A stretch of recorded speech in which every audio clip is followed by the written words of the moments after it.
Context of White Supremacy, Gus T Renegade, Justice, in for another program to share constructive information on racism, white supremacy, what it is, and how it works.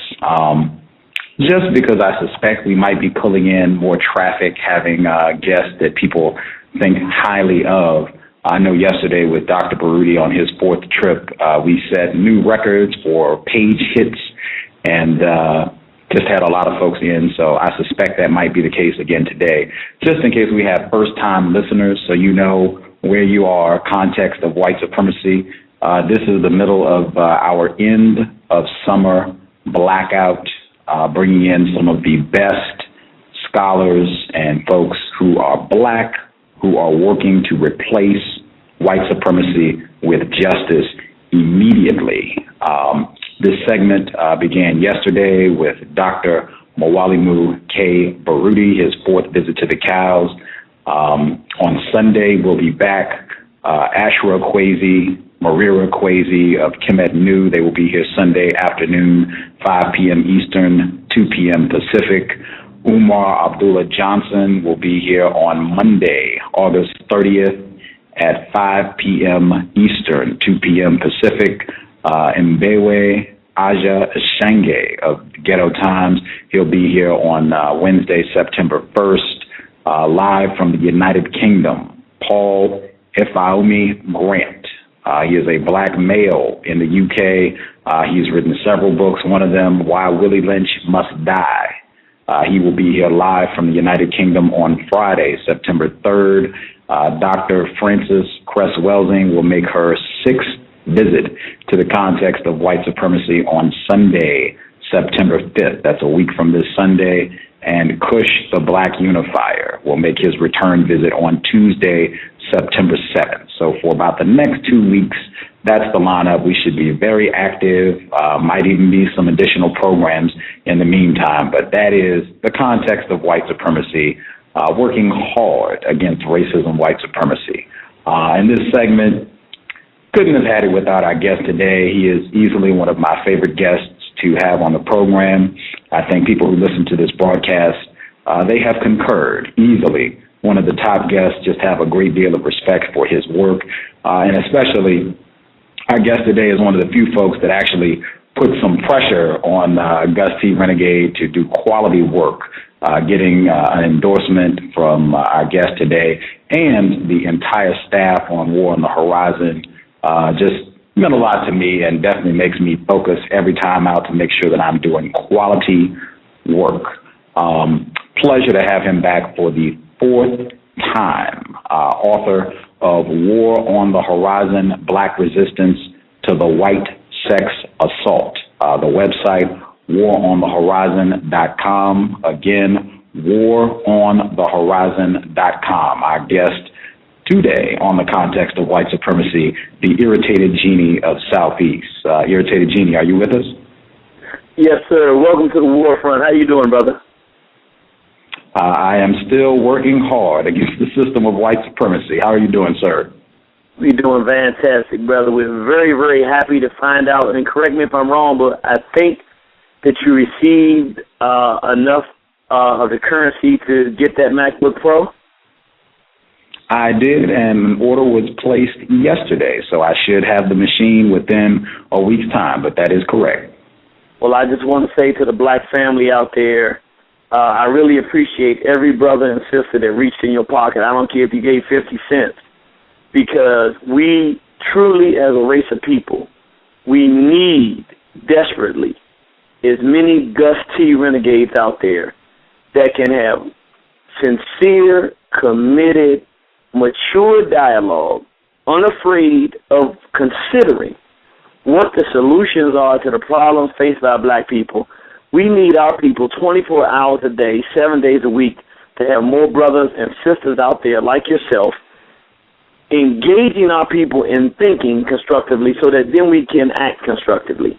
And I really want to say to the people out there that contributed, and our organization contributed as well, if we do not put our money behind the people who will spend their lives dedicated to finding resolution for black people as it relates to the system of racism, white supremacy, and white aggression, then we will die. We will not get any progress.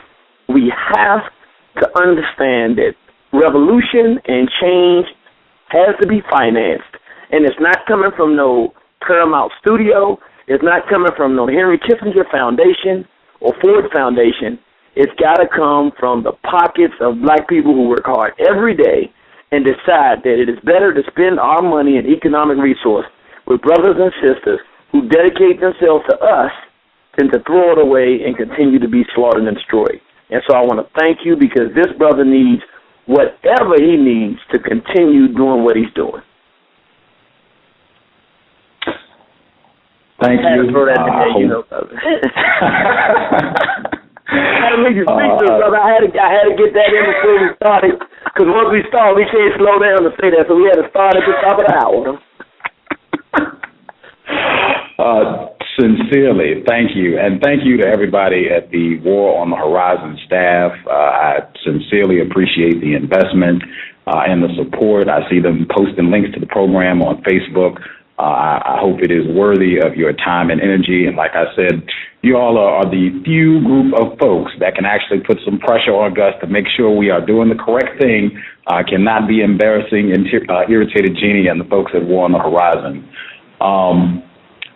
I got to switch gears to begin the program, because I am under orders today to begin the program. So I will play a sound clip to begin, but I am under orders, so I want to get started correctly. Here we go. Our people are very serious about not being very serious. Meanwhile, white people are very serious about playing hardball against us, and this hardball is called genocide. The words of Dr. Kamal Kambone. I spoke with him earlier today, and he said, number one, Irritated Genie of Soufeese, in his opinion, is one of the most brilliant scholars working to solve the problem of white domination. That was one of the first things he said. Second thing he said was that he had a discussion with Irritated Genie after one of his visits to the C.O.W.S, and that he had rave reviews about the program. He thought it went very well, and I was very stunned that he had heard the program via Irritated Genie. Third thing he said was, he asked me, when I told him that you were going to be visiting with us again today, he asked me if I would ask you, Irritated Genie, what your view was of the presentation that Dr. Kambone did just a few weeks back at a Bibi Tumikasa. He said he thought that you were able to listen to that broadcast, and if you did, if you could share any thoughts about what you heard. Okay, I'm honored to be able to answer that question, and I'm gonna answer that question like this. It goes without saying, but I'm gonna answer it a little differently. You know, in my life there have been milestones. There have been a number of different milestones. One of the milestones, just to give people an idea, because everybody's life is different. When I read The Destruction of Black Civilization, and I read the first page of Africans at the Crossroads, and when he says that in order for us to begin as African people the necessary re-education of our people for survival on this planet, that we must understand the central fact in our lives, and that is that the white race is our bitter enemy. That was a lynchpin moment in my life, because as much as our scholars give us information, most of them want to be what they call neutral. Here's the information, you judge for yourself. I don't believe in that, because this is racial warfare. I'm not saying that I'm criticizing them. I'm just saying I don't believe in that. In case a person didn't get it, give them the correct answer, because they may have to lean on you for that. Dr. Chancellor Williams was the first of the griots that I saw who went out on a limb and made the necessary declaration such that I could say, okay, that's what I thought. I'm glad somebody said it. I'm okay. I'm using that as an example to say that there was a last piece that I needed in my life. I knew from the time I was very young that whites needed to be removed from this planet. I knew it. But I have never definitively had someone say it when it wasn't in anger and then take it back.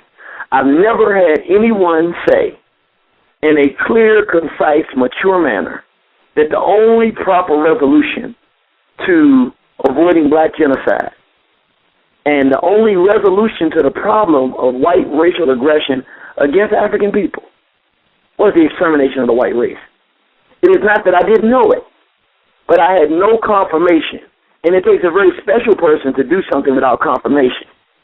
And the first person who I've ever heard say it, and when I heard him say it and I told people, they were not moved the way that I was. But at some point I realized it's because it's not their calling, it's mine. This is what I was born to do.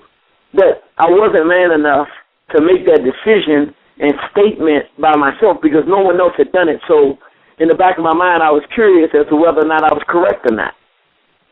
When he said it, it removed all doubt.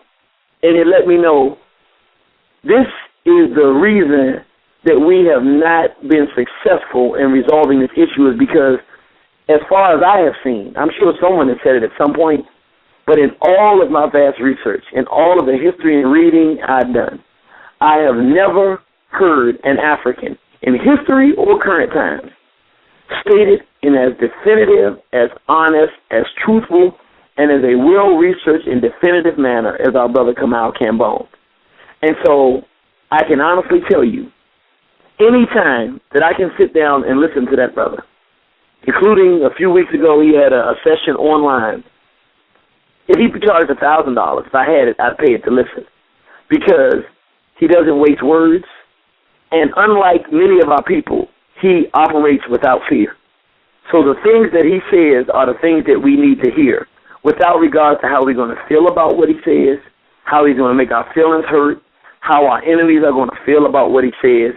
And it is honesty that I believe that our people need more than anything, such that we can make the correct decisions so that we don't continue dealing with the same problems we've been dealing with for thousands of years, or worse, end up not being able to deal with those problems because we've been systematically eradicated. So to that I would say, I would suggest to everyone, and I'm not saying this about everybody. I want to hear people. I don't big up people just because they say something positive about me. I don't work that way. I don't like everybody. I don't want to like everybody. When I say things about Brother Gus, it's not because he had me on the show. Many people have had me on their show. I say it because I'm listening to the consistency, the commitment, and the sincerity with which you do the work you do, and the professionalism. We need people that are examples of what we're supposed to be. Brother Kamal Cambone is my best example of what an elder is supposed to be. He's not an older person. He's not an older scholar. He's not a griot.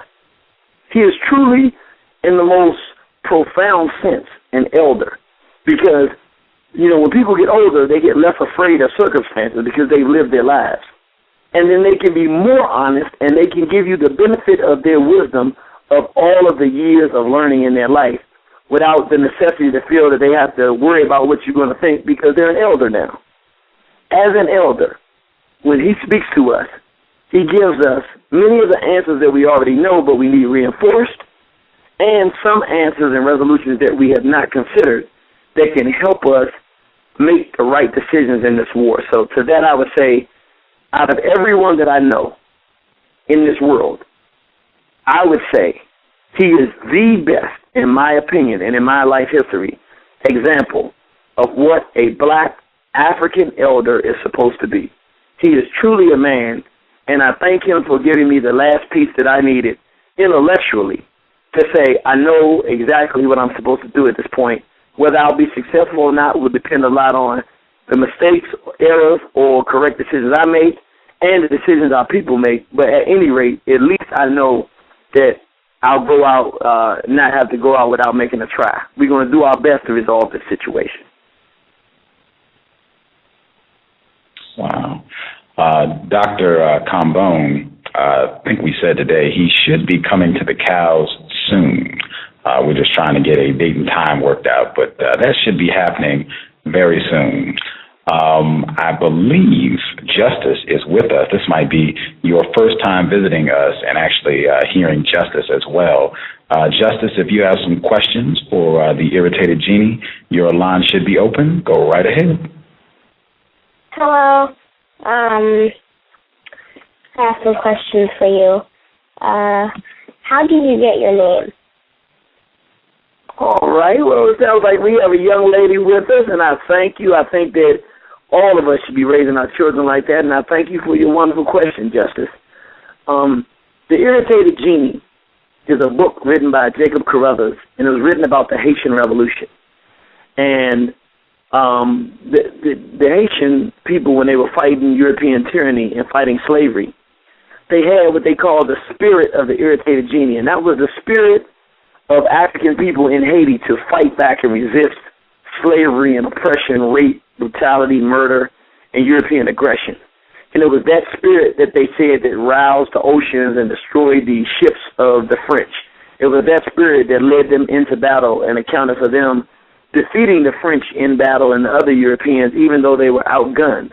And so that spirit of fight and racial warfare and the willingness to take warfare to whatever level is necessary in order to defeat the white serpent or enemy is the Irritated Genie. So it was that book that has been the greatest inspiration for me in terms of the fight against Europeans, the way war should be waged against Europeans, the mentality that an African can have and still be an African, still consider yourself 100% of an African, even though you take a violent, brutal, and even murderous mentality towards white life and white aggression against black people and still know that you are a decent person and that God loves you. And so it was with that understanding that I took my personality and tried to adopt myself after the spirit of the Haitian people.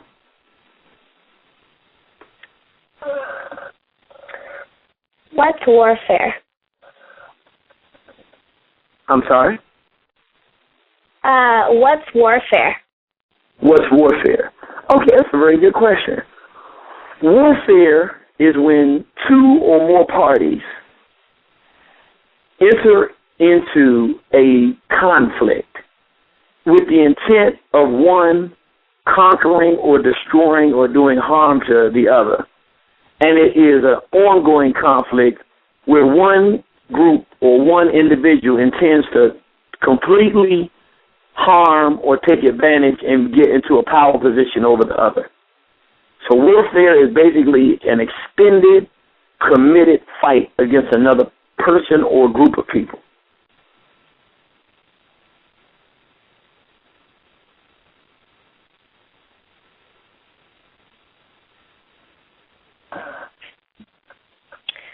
What is the best way to counter war? What is the best way to counter war? Well, that's a very good question, and I'm going to answer that question. It's going to be a long answer. But if we're talking about warfare and countering warfare, one of the first things you have to do is understand the logistics of the warfare. Meaning, are you talking about an individual who's trying to come break into your home and take everything you own? Or are you talking about a person that's trying to go into the courthouse and steal your land from you and steal your land and home? You have to know the context of the war that you're in. Today, as African people, I'm going to describe the context of the war that we are facing against the white race so that I can properly answer the sister's question, which is, what is the best way to counter war?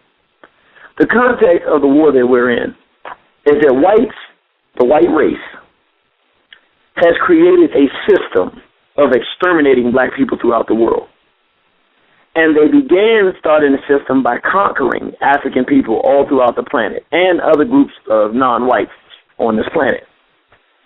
Then they began to exploit black people, meaning they stole our resources, they began to rape us, they began to use us to do work for them without paying us, they enslaved us, they stole our musical talent, they stole our intelligence, our math and our science, our knowledge of our culture, and used it for their own benefit. So they were in a heavy period of exploitation. At this point in history, they are now in the process, after having conquered us physically and exploited us to pretty much to the nth degree where there's not much more to pull out of us because they've taken almost everything that is us. They are no longer interested in that part of the warfare or fight. Now whites are interested in literally, physically killing all black people on this planet. And in order to do that, what they have done is that they have removed our consciousness, which means our mind, from us. Bobby Wright calls it menticide. And basically what that means is the mind of a black man and a black woman that we would have if we were in our right minds, in a free society where we were not facing white aggression. That mind that would tell us what to do that would be in our own best interest to protect and preserve our peoplehood and our well-being. They have completely destroyed that. They have made us hate our own women, the men, and made our women hate our men. They have turned us into abusers of our children instead of protectors of our children. Everything that would normally account for black behavior has been destroyed, such that we no longer recognize ourselves as a functional group of people. If a black person in America sees a black person from Africa, instead of saying that's our brother from the continent, he's not looked at as a brother, he's one of them Africans, as if we're not Africans. We have been completely mentally desecrated and destroyed. And so in order to exterminate us now, because they have us unconscious, the objective is to keep us unconscious, unknowing, unable to recognize that we are being warred against, so that they don't encounter any losses in this warfare. Usually in a warfare, you tell someone you're going to hurt them, then they say, well, you're going to hurt me, I'm going to hurt you.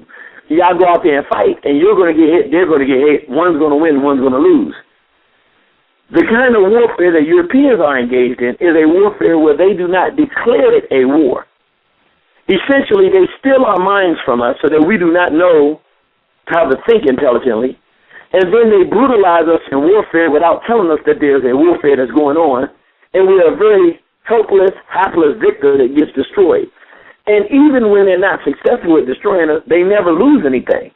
So it's a very comfortable, easy war for them because we're not protecting ourselves. We haven't looked and said, oh, the white's trying to destroy us, well, I'm going to go destroy you. So any initiative, like for instance, they want to kill black children. So they set up an industry of music that tells our children to murder each other. And then they pour drugs into our community and give them to our children to sell to one another. And then lock our children up and make them do these extremely long periods of time in prison based on the drugs that they put in our communities. It's all orchestrated.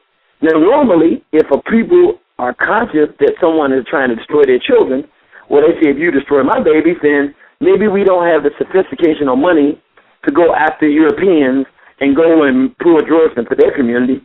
So maybe we just go into hospital rooms where little white babies are being born and just start shooting babies. Maybe we would go and go into schools and have, anytime just randomly across the country, send 4 brothers in mass armory and go into a little white school and just start shooting all the children. In other words, we don't have the sophisticated measures to put their children on Ritalin and classify them as ADHD and then make them drug addicts at a young age and then sophisticatedly walk them into drug use as adults and kill them in that manner. But if we recognized that it was happening, we would use whatever means we had to kill their children, which would do either of two things. It would either intensify the war, or it would make them say, okay, let's stop messing with their children. But the type of warfare that we're facing is a very sophisticated warfare. A good example is Haiti. Whites have been trying to do something about the nation of Haiti, the single independent black nation in the Western Hemisphere, since 1804 when it was declared independent. And what they have done now, as opposed to going in directly and bombing Haiti like they did in the early 1900s, in 2005, again in 2009, I think it was, 2000 and then 2005, instead of doing it like that, they bombed the fault line in Haiti, create an earthquake that kills 100 and something thousand people, and then blame it on God and natural disasters. But they kill 150-something thousand people in a day. But because we're not conscious of what's going on, they're able to get away with killing 150,000 people with no ramifications or no repercussions. And the children and sending them all across the world, sexually violating them. They're sending armed teams, the Europeans around in the communities, murdering black people in Haiti.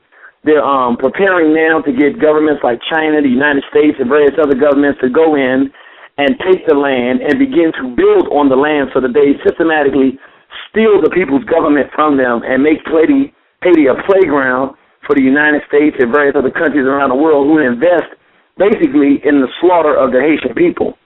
This is all racial warfare where they're slowly but surely killing millions of black people around the world. They're going into places like Ethiopia, and they're building dams so that downstream the people who relied on that water no longer get that water, and now hundreds of thousands of people die.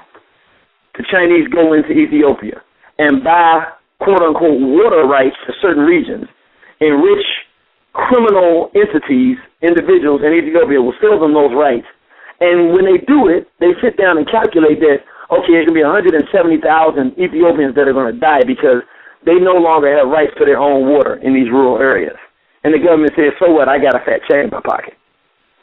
But it is done in a systematic fashion so that over the course of this year, maybe 1 million Ethiopians die here. And then in Nigeria, because of wars that we give them, that we create over diamonds and other resources, maybe another 2 million people die here.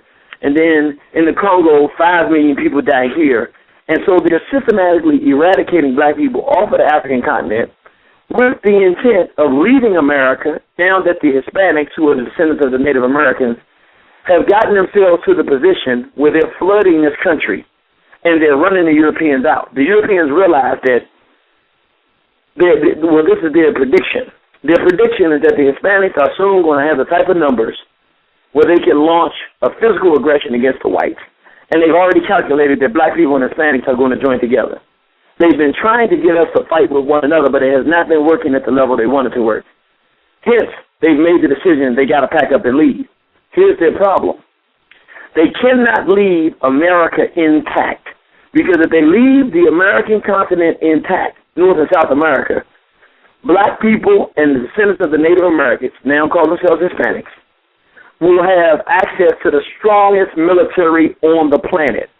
And we can seize this thing and wage war on Europe.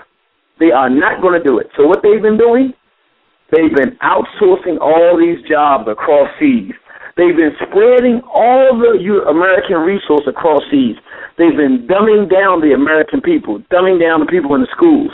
They do not want to lose this country and leave behind, when they lose it, educated, professional, armed, red man and black man and woman that can launch war against Europe. So they're trying to tank this country, and as they tank it, reoccupy Africa, this time with a black population that has been decimated and wiped out, temporarily used for slave labor and then exterminated, and then take the African continent, and that'll be their continent.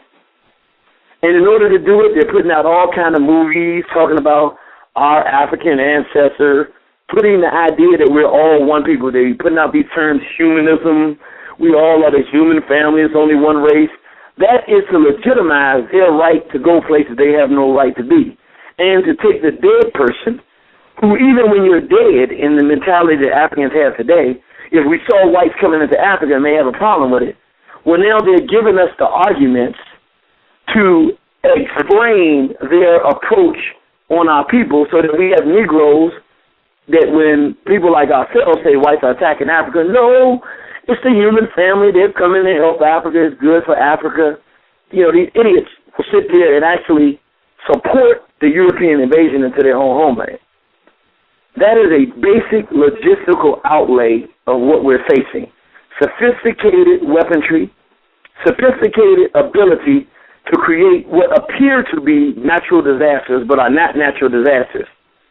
Thus, being able to kill millions of people at one time without any repercussions, because they can say, oh, it's an act of God. Even though these acts of God never happened in these particular regions ever in the history of the world, as far as we know, on this level, but all of a sudden, God wants to kill black people in certain regions that whites want the access to the resources, but God ain't killing the white folks that's messing up the planet Earth. It's a very ridiculous position. But the technology is at that level. So the question that the young lady asked is, how do you counter war?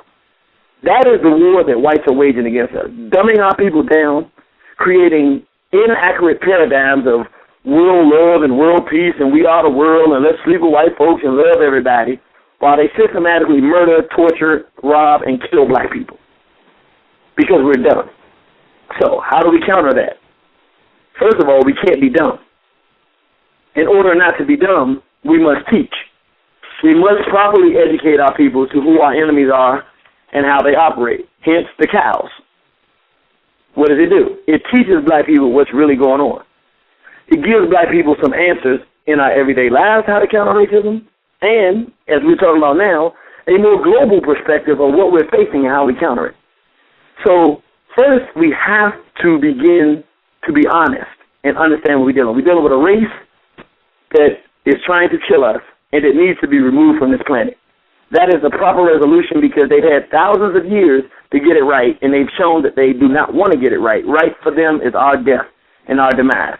The world, the planet will be a better place without them. So that is the solution. The question is, how do you go about putting something like this in place with a dead people whose natural inclination it is to try to love everybody, and even further, who have been trained to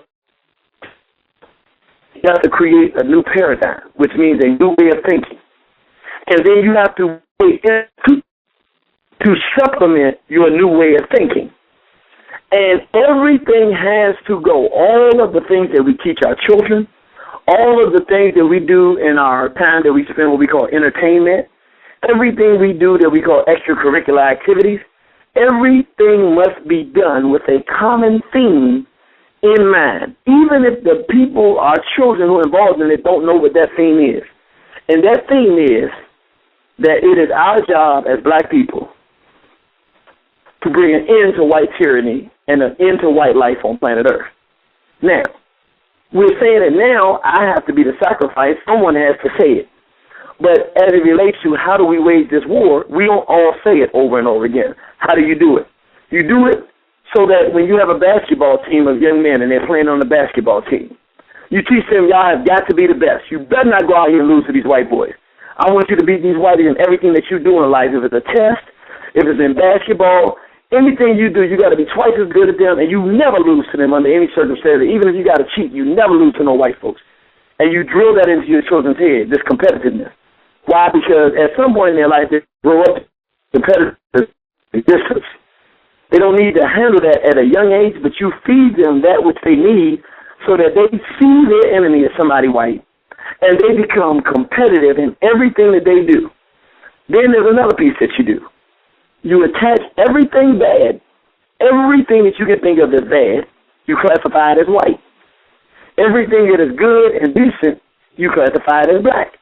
And we raise our children in that manner. So when your child comes in and lies about something, and you're looking at, you're lying. Are you being a little European? I thought you were an African.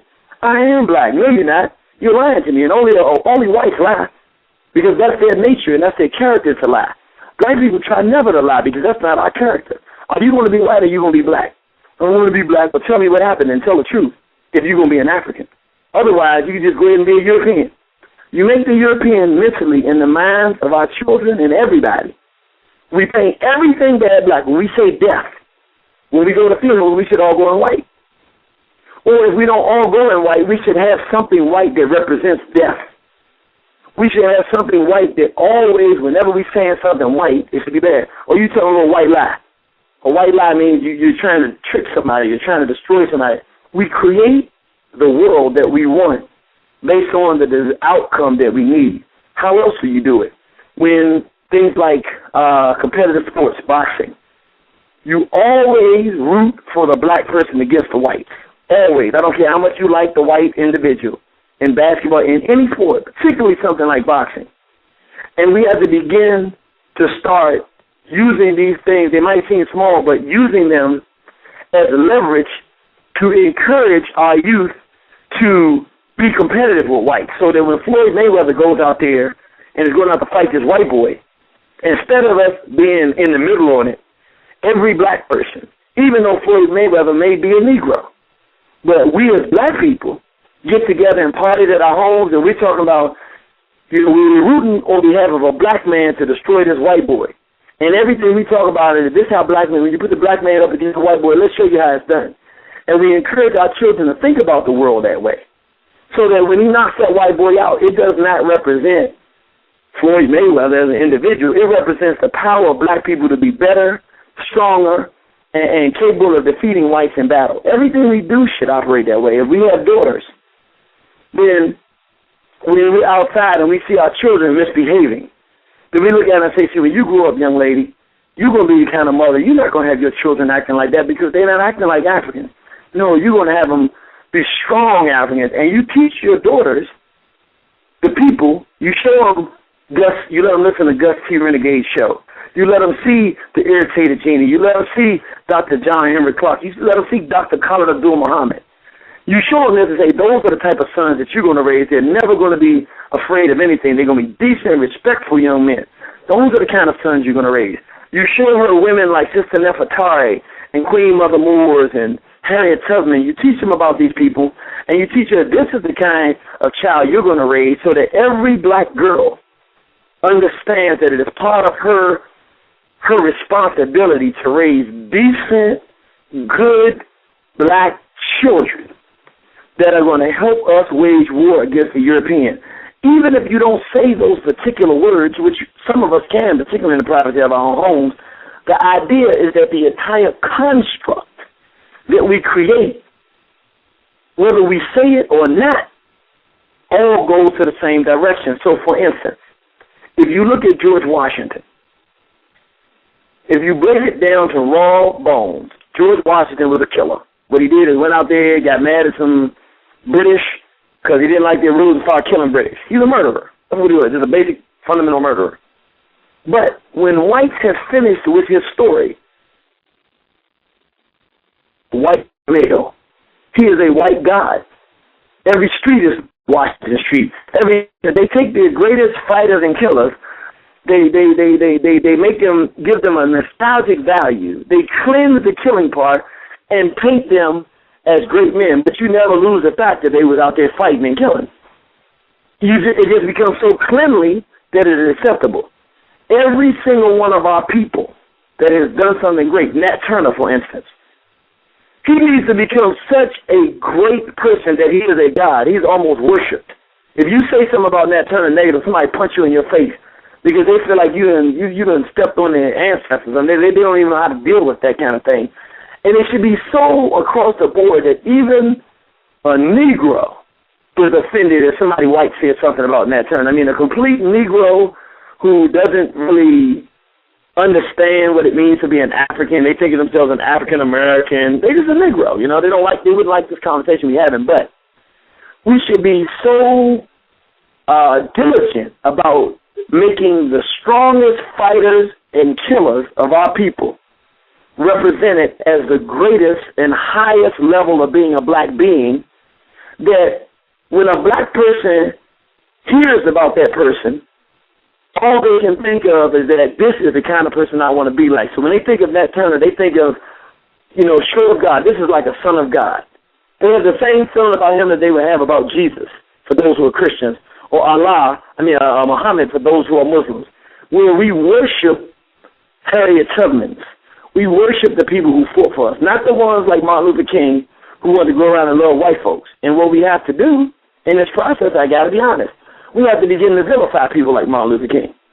Anybody that tries to teach black people to love our mortal enemies, we have got to change the diagram, how it works, change the paradigm. If a person was fighting against white aggression, we should show them the greatest sense of love and appreciation. We need to demonize those who fought on behalf of whites or fought and try to tell our people to love whites so much so that nobody in our community wants to be compared with people like this. That the idea of wanting to date a European or be friends with a white individual or go out to your people and talk about loving some white folks and holding hands with them becomes such an ugly thing that even people who believe it on the inside won't even say it out loud because they know that they'll take such great criticism, and it's painted in the minds of black people so ugly that no one wants to participate in it. And in that regard, I'd like to create a paradigm shift as we speak today.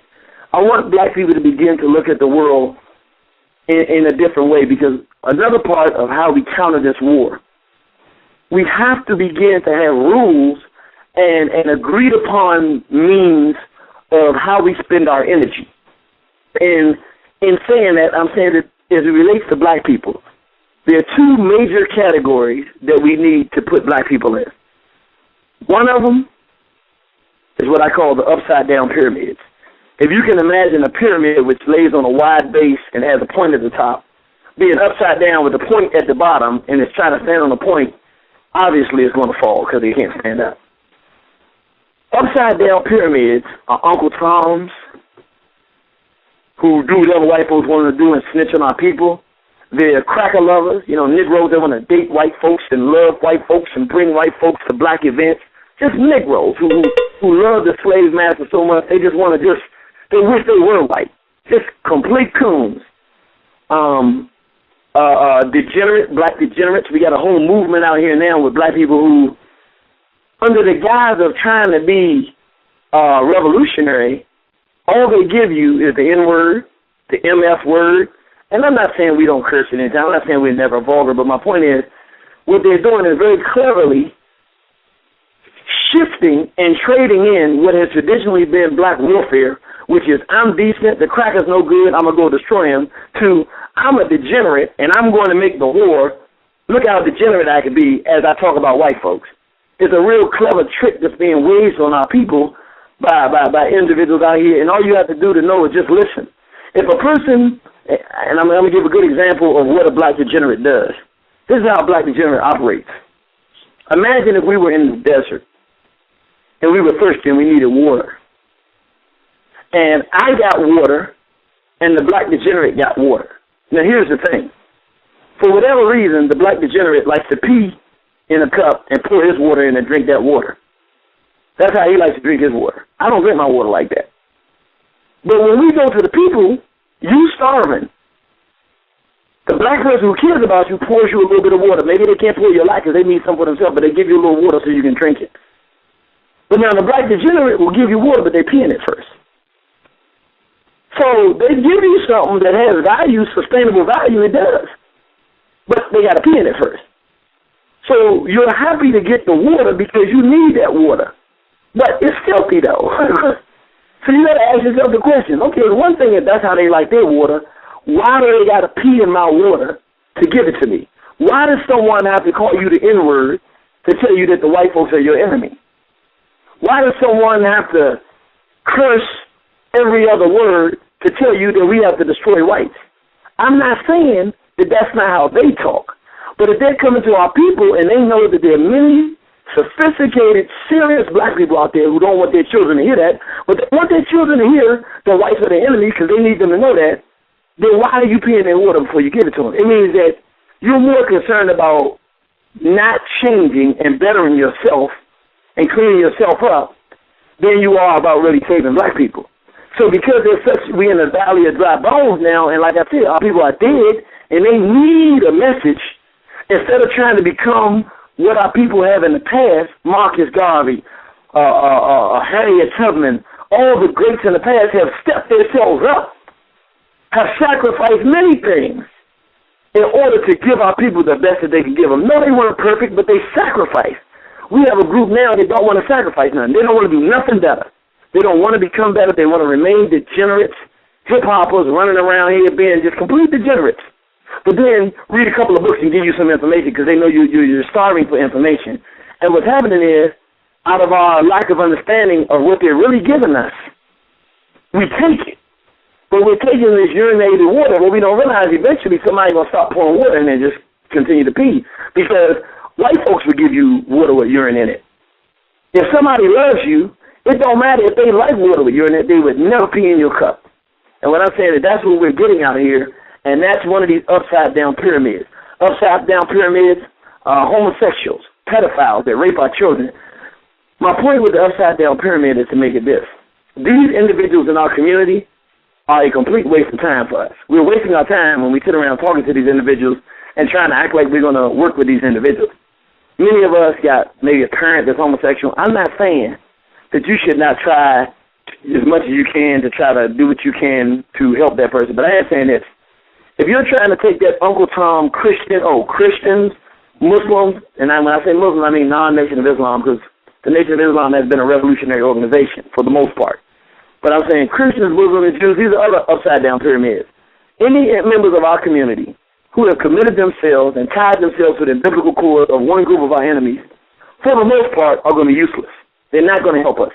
And when we spend an inordinate amount of time talking to these individuals, trying to convince them to wake up, as opposed to, like you do on the cows, you say, if you think that this is constructive, please listen. If you don't think this is constructive, then do not listen. So all of these upside-down pyramids have gotten a message. If you don't think that this dialogue is good for us, then tune the dialogue out. And what I'm saying is we got to get more like the cows on our everyday life. Instead of spending, there's some of us out here that can honestly say we spend 1,000 hours trying to argue with Negroes to turn them into Africans.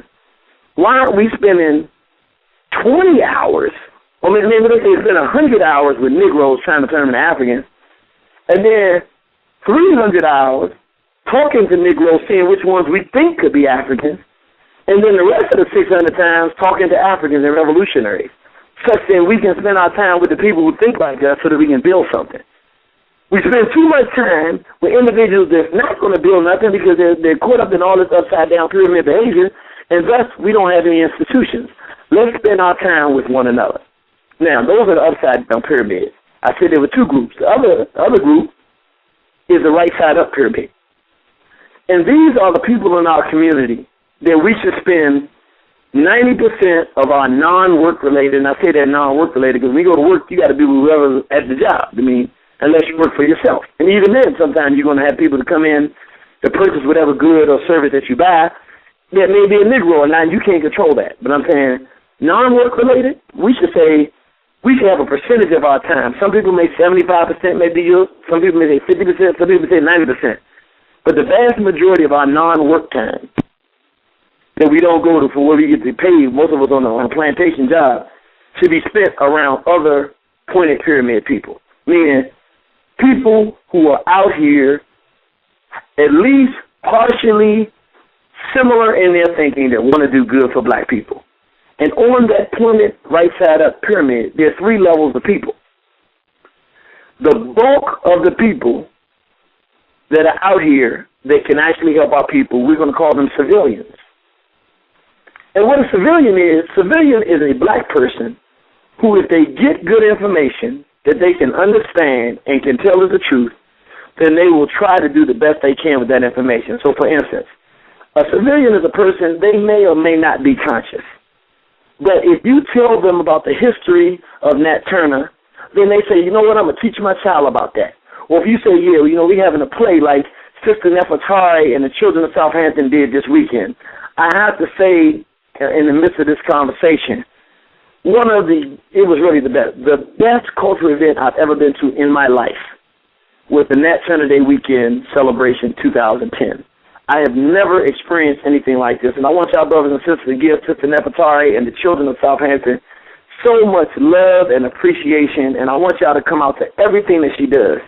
I'm telling you, I've never experienced anything like that. And they had a play by Brothers Keeper, the baddest brothers on the planet in terms of music, and it was called the Nat Turner African Insurrection Musical, and I've never seen anything like this in my life. I'm so inspired behind that now, I cannot stop talking about it. I've never seen anything like this. But the civilian is a person that will come to that and hear that and bring their child there. They may not be committed to racial warfare per se, but if they see that you are, they will buy your products. They will teach their children that. They're a person like many of our grandmothers. They used to tell us, always walk with dignity and have pride in yourself. You know, wear clean clothes and make sure you present yourself well, you know, always bathe before you go to school. Just decent people who want to be decent. If they see that whites are mistreating you, they might go to the school and say, I'm not going to let you mistreat my son. And, you know, if this is racist, I'm not going to let this happen. It means a black person who, again, is not necessarily committed to racial warfare, but who the more information they get that is good, that they can understand, the more they will try to incorporate that into their lives and teach it to their children and help our people go in the right direction. So those are civilians. Then you have the second level, which is the lesser number of these people because it's more difficult. But these people we call Maroons. And Maroons are people who have dedicated their lives to fighting white racial aggression and fighting on behalf of their race. They have dedicated their lives. They have said, the rest of my life I'm going to spend fighting. That's just who they are. And the Maroons make it the vast majority of Garvey was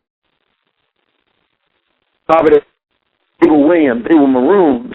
These are people who they're going to fight. Gloria Richardson is a Maroon. You know, these people who Geronimo Pratt, you know, done all those years in prison and still comes out and speaks on behalf of our people and looks out for the interests of our people. H. Rod Brown, you know, these people in our community, Winnie Mandela, are people who, as long as they live, are going to always be trying to raise their voice to help better our plight, and are going to fight white racial aggression the best way they can with whatever they have. Those are the Maroons, and like again I say, the vast majority, Harriet Tubman, of our great leaders who committed themselves to our well-being as a race have been Maroons. And so every black person, if they choose to and commit themselves to this, can reach this level of Maroon. And as long as they stay committed to their race, they don't have to be perfect, but as long as they stay committed to their race and fight for their people, they can be a Maroon. They're on the right side of the pyramid. And then the pyramid has what they call a black capstone. And Kemet, our ancestors had that. It represented the pineal gland. And it's the smallest point of the pyramid. It's at the top, and it's a pointed part. And at the capstone of our pyramid, we have a group of people that we call Haitians. Now, a Haitian doesn't have anything to do directly with your bloodline going to our brothers and sisters on the Haitian continent. But a Haitian, you cannot aspire to be a Haitian. You're either Haitian or not. You're either born a Haitian or not. But most of our people who are born Haitian, because of being miseducated, never choose to do what it is that a Haitian is born to do. And what a Haitian is, it is a black person who is born with a void of that African part of ourselves that loves all people and that has a respect for all forms of life. For some reason they were born, they didn't have that. Whatever the reason, I don't know why it just happens. But what the Haitian has is a committed hatred and venom towards whites, such that when other people feel that things that are happening to white, like 9/11, when people say, oh, I mean, it was terrible, I understand what you're saying, but that was horrible, the Haitian, it doesn't even cross their mind. They just know that a bunch of crackers died that just makes them feel good. They thrive off the idea of destroying and killing injustice. They want to see injustice destroyed. The Haitian could be a 5-year-old little boy who just standing next to a white boy, and before you know, he punched him in the face over some argument. He said, he's a little white boy, so what, I stole him. He don't know why he hit him, but in his soul, he understands that he's supposed to be at war with the white race.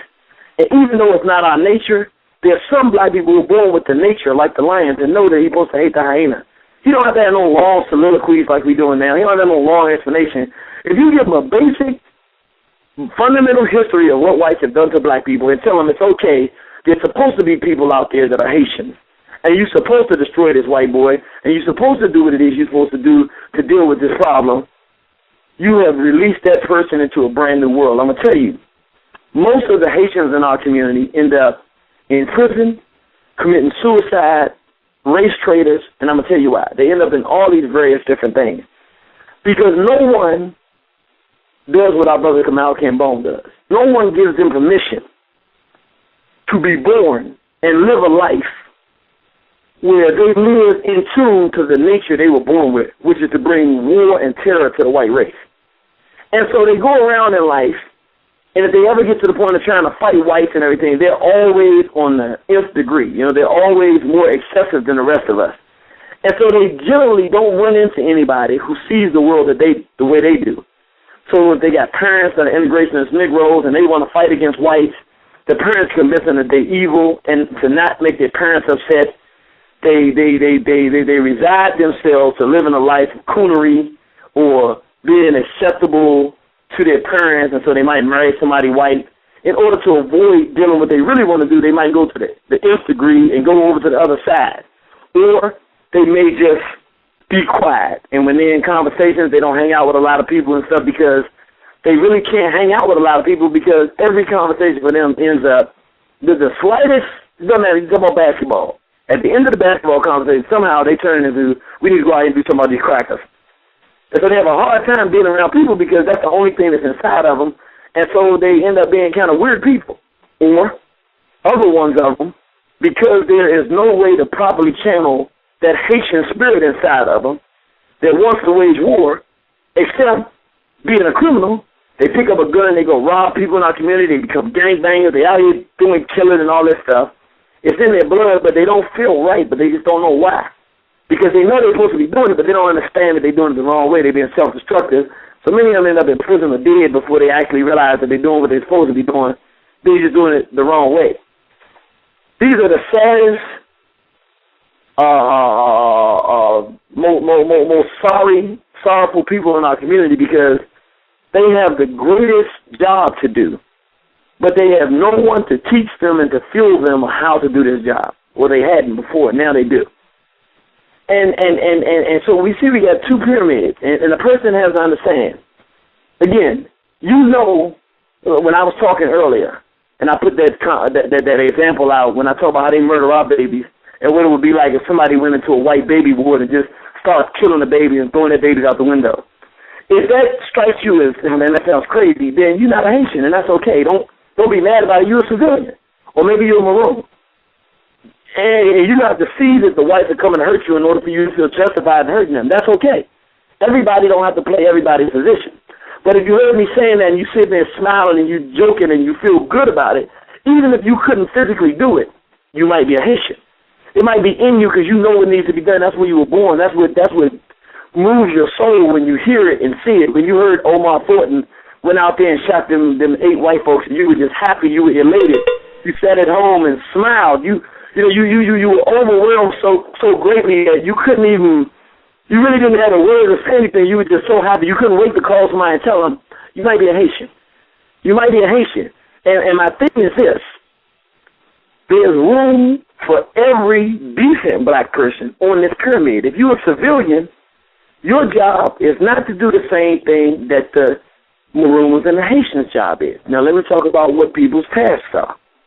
If you are a civilian, you're not a killer per se. Sure, you'll defend yourself if something happens. That's not what thrives and drives your soul to fight even. You're not necessarily a fighter per se. But your job is to create the world that we're going to have once we've dealt with these Europeans. Meaning, if you're a sister and you are a civilian, it means that you're not going to be doing first of all, you're on the right side pyramid. You're not no integrationist. You don't believe in marrying the white folks. You're not with none of that stuff. You're not running out here trying to force our children to believe in some white Christ or any other kind of form of religion, all like that. Even if you're a part of it, you're black before you're anything else. And it means that when your husband comes home or your significant other, you cook for him. Man, we love to eat. We love good food our women be making. They don't like cook like no black woman. You create a world that's a heaven for man. You don't beat the man up and fight with him over nothing all the time. He enjoys coming home so that he can see you. You are life to him. You are God to him. You lift his spirit so greatly that he don't like being away from you for a long time. You create the world that he wants so that when he goes out there and deals with these whites, the world you have created is in such greater contrast to what he has to deal with these white sharks on his job every day that it pushes him to understand, it pushes the mentality of all of our people to say, we got to do something about these white folks. If you're a black child, you go to school, you work hard, you study well, you come home and do the things that make your parents proud, you learn your black history. When you're out there doing stuff, if you're in sports, you compete competitively. You're not a sore loser, but you don't have to be a sore loser because most of the time you win because you're driven to win. You encourage other black people to do well. You don't try to pull your brothers and sisters down. As a black child, you live a life like that, and so it's a pleasure for your mother to come home and hear that you got good grades that day. You got an A on your report card. You are a contributing member to your race. The little sister Justice here, who's on the radio asking questions. How do you think it makes a black man like me feel to hear our little sister involved in racial uplift? It makes me feel great because I say I'm never going to die because our children are coming behind us, and she's going to do much better than the Irritated Genie ever tried to do because she's going to be better than me, and it makes me feel good. That's what the youth can do. That's what the civilians can do. You do your job, you know. The brothers, if you're a brother, man, you go to work hard every day so that your wife don't need to have nothing. You always there. You making sure that the home is protected. You should have your peace and ready to pop if anybody come and try to harm your family. You should always be letting your woman know how much you care about her, and you should not only do it with words but with consistency. So that this woman says, you know, they talk about there's no good black men out there, but I know I have a good man. You know, he's there. He takes care of his family. He's reliable. If he gives his word, he keeps his word. He's involved in trying to uplift his community. And he still has time for his family. He's a responsible, decent black man. My point is, when we, and this is the civilian's job, to create a decent race of people that know their history, that love themselves, that recognize that they have white enemies and want to do something about it. It is the civilians who make the Haitians and the Maroons. I go back to the example I gave before about George Washington. It is the whites who teach their children about George Washington, who fought for America, that create the next George Washingtons doing today. The civilians in our community should be the ones, as teachers and educators and family members of fathers and mothers, teaching their children about Harriet Tubman, about Nat Turner, about John Jacques Dessalines and Boukman Betty, the fighters and the warriors, not Martin Luther King, not W.E.B. Du Bois, not these Tom Negroes, but teaching about real fighters so that our children are driven to be fighters, teaching about George Washington Carver, a genius, so that they can strive to be geniuses. These are the things that we need from our civilians. To create the world in our community, we should be able to go to a black community anywhere in this country and be feeling right at home as soon as we walk in. How you doing, brother, sister? Come on over, we having a party tonight. You want to do that? Or if you want, whatever it is you into, you should be able to go to the black community. People tell you where you can go, where you can stay. And to us, it's like our own little heaven. Such that every time we leave that black community, we deal with these crackers, we realize that this world cannot continue this way because these crackers are the problem, because we see heaven when we're around each other, and we see nothing but hell when the cracker pops up. When the police pop up, nothing but hell. When the attorneys and the lawyers pop up, nothing but hell. Whenever we have to deal with this establishment and this system of white supremacy, we see the demon, but we don't see so many black demons that we start getting confused and thinking that we're the problem. That's what the civilian's job is. Now, for the Maroons and the Haitians, your word for the 21st century is one. Because we can't be going around like the Irritated Genie with some damn death wish trying to get himself killed talking about exterminating the white race. Y'all can't be talking like that. Somebody had to do it. I made the sacrifice. Okay, I've done it. They're going to do whatever they do with what I'm doing. Your word is resolution. We're not looking for rebellion. That's good. We rebelled a lot of times. That's good. We've done a great job rebelling. We're not looking for rebellion. Revolution, great thing. Complete constructive change. Sounds good. Nice. Yet, no, we're not looking for revolution. It's a nice thing. Good. It works, but that's not what we're looking for. The problem of the white race and white racial aggression against black people has been going on too long. We want complete, absolute resolution, which means we want the problem fixed. We don't want the problem no more. We don't want to have no more discussions about it. We want to end it and resolve it. Whatever comes after that, who cares? That'll be something for those generations to deal with. Let us finish the problem so that we have done our job. And as it relates to our discussion, who are the people that are going to resolve it? These are the Maroons and the Haitians. So let me talk to you now and tell you what your job is. For those of you who wish to take it and understand, this is not something, the way that this war is launched, we are in a race war where they're murdering us by the millions. We have no time to talk about if they do, if then. The war has already been launched. Your job is to do a few things. One, we cannot have any success with pedophiles and homosexuals running around in our community. The civilians can offer clinics to help our people who've been sexually abused deal with the pain and try to come out of those lifestyles, blah, blah, blah, blah, blah, blah. Okay? The Maroons and the Haitians, that ain't your job. Your job is to get rid of the problem. We cannot have sexual degenerates running around our community that will target our children.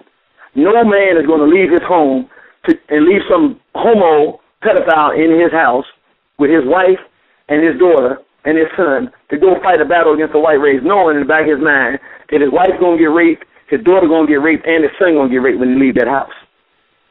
He got to shoot the fag before he leaves. I mean, it's just real. I mean, if he don't, he's not a responsible man. So what I'm saying is we hate this. We hate that we have to hurt our own people. But at the end of the day, like in the zombie movies, the zombie is a zombie. But when the zombie, that's your brother. But when he gets bit by the zombie, he ain't your brother no more. He looked like your brother on the outside. But whatever that zombie did bit to him, he's different now. And all he's looking around to do is go around and make new zombies.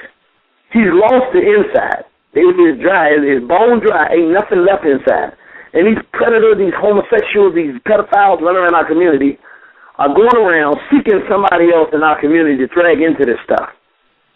So somebody's got to say, like you do with the zombies, he's not your brother no more. Pow! I mean, that's how it works. I mean, I hate to say it. And what we have to understand, if you're a civilian, that's too much for you. It ain't your job to do it then. But it's your job to let the Maroons and the Haitians know that person over there messes with children. Hey, that dude over there, he ain't right, man. He around here, he homosexual, he bringing that stuff around here. And then those members of our community that are going to clean up this community have to understand we don't have prisons, we don't have millions of dollars to take somebody through some long process of trying to get them back on the right track sexually. We just don't have that. It sounds nice, but it's silly. That's what Negroes talk about, or people that don't look for resolution. As real true Africans, somebody got to clean up the problem. So some of our Maroons and Haitians got to say the sexual degenerates have got to be made to stop doing what they're doing. And the only way to do that is with death. So those that actually see what's happening and say, I'm out of it, wonderful. We don't have to go chase down somebody for something they did yesterday. All of us have room for transition and change. But for those who are committed to a life of sexual backwardness, they got to go. Somebody got to do that. Somebody's got to say, no, we may not have a massive army to fight the white race, and we don't have time to try to build one, to be honest with you. So then what I need brothers and sisters out there to do, and I want you to listen, I'm mostly talking to brothers. Some of y'all brothers got to say, because what you've been saying is, I wish there was a group out here that I could join and we could go out here and bang on these crackers. We can go out here, these police officers that have murdered our people, make a list of them. I wish we could go out here and deal with the problem our people have been faced with white supremacy. Some of these people that have been, these whites that have been investing in prisons and giving our sons and daughters these long, expensive sentences in these prisons or what have you, we need to go deal with them. Or some of these whites that are investing in wars in Africa and diamond wars and getting our people to get our sons and daughters chopped half their arms off and legs, we need to go out and deal with them. At any rate, you've been waiting for some group to join. Here's the problem. Black people are too immature, dishonest, untrustworthy, too addicted to drugs and alcohol, and too criminal in our behavior to try to go and build some army. Because as soon as you do, somebody's going to switch. It don't make sense. What you do, you make a personal commitment. If you're the kind of man who is a Haitian or Maroon, we are in need now of battlers. And the way we need you in the field is either individually or in very small groups. Do not try to grow your group. If it's 3 of y'all and y'all talk about this stuff all the time, y'all training, y'all shooting, you need to stop trying to look for something to join. You are the group. You take them 3 men, and in your good time and in your good way, you bring our enemies to resolution. You figure out who it is you want to do. I don't care if they're random crackers. I don't care if it's the small hats who are orchestrating black death at the highest levels, if it's the entertainment industry, if you want to go after them. I don't care how you do it. Just don't get caught. Because we don't have time for fathers to be lost from their homes from their children because you were sloppy. Don't be sloppy. Finish your jobs and take to task the jobs that need to be done at hand. Why do I say this? Because with 2 men, 3 men, no more than 5, you can commit countless acts of racial aggression on behalf of black people without any real counteraction by white folks because they don't know who the hell is doing it. And what is beautiful about it, this is the way this war is going to get launched, is that every African on the other end of my voice that has this kind of soul and commitment and constitution in their soul that they can go out and do this, instead of waiting for somebody else, you can become part of the hidden army. That after 20 or 30 years or so of this kind of thing, there will be a collective mind of men, mostly, and some women, who have been going out in the field and doing that, what we call that good work. And once we have a collective mind of that, 20, 30 years down the line, once we've been teaching our children the things we're supposed to be teaching them, once we've been properly educating them, once in every city you got 10 or 20 people who have been doing this for some time and have gotten into this and like doing it, we'll be of the mentality where we can build something there. We can talk about building arms. There'll be people, so many like-minded people. There'll be so much room that's been created by these white folks trying to figure out how the hell they're going to stop this random stuff that's going on from happening, since they can't blame it on any particular organization because there ain't no organization. They'll be so confused that they'll start trying to put things in place to stop it from happening. They'll start giving money for community organizations, and you can start expecting them to give handouts to try to make this stuff stop it. When they find out, they can't find out who's doing it because ain't nobody for you to tell because there's only one of you. You just one dude going around handling your business. So it's 2 of y'all going around doing what you need to do. In this process, some of you ex-military brothers who used to be in the military and you want to go do something, you got the training and everything, but you don't know what to do. This is what you need to do. First of all, civilians need to listen to this because maybe you don't go out here and do it, but you got to cover for us. You see a brother leaving the scene, a couple of pigs, white boy pigs on the ground, and you see him running left, and you happen to be driving up, and the police ask you which way did he go. You look at your wife and your daughter like, keep your mouth closed. He went that way, point the other direction. No, you didn't do it, but you helped the Maroon and the Haitian live another day. They're working for you. You got to do that. You got to finance this thing. When you hear the Irritated Genie say, I need some money, we trying to do a benefit. You know I ain't trying to do no benefit just to raise some money. There's things that got to be done. I can't get them done because I can't pay for them. Everything got a price. You got to help me get some money. I can't do everything. I'm just sick of trying to carry my race on my shoulders. I ain't no elephant, man. I got to do everything. I got to do lecture, then I try to do the plays here, then I got to try to inspire this. I got to do the radio. I don't want to do everything. I like everybody to do everything. Then I got to go out and stick the guys that need to be stuck to. Can I get a break? Can somebody else do something? You know, I'm being honest. You know, I'm being funny when I say it, but I'm really not being funny. I mean, I wish somebody else would get engaged. I don't have to do everything. I'm not an egomaniac. I'd be much happier with everybody getting involved. I don't have to do anything. I can sit at home and watch the thing on TV if it was that good, you know. I don't care how it happens. I just want to win. And I say that to say we need people to help finance it. Some of y'all got money. When you see brothers like Cal, he said he needs the computer. Should have been somebody out there that got $3,000. I'm just going to send him $3,000. Just send him $3,000. Let him hear what he's doing. Don't waste time like this. You know what I'm saying? If you got the money, just give it to him. You got the money. You ain't going to do this.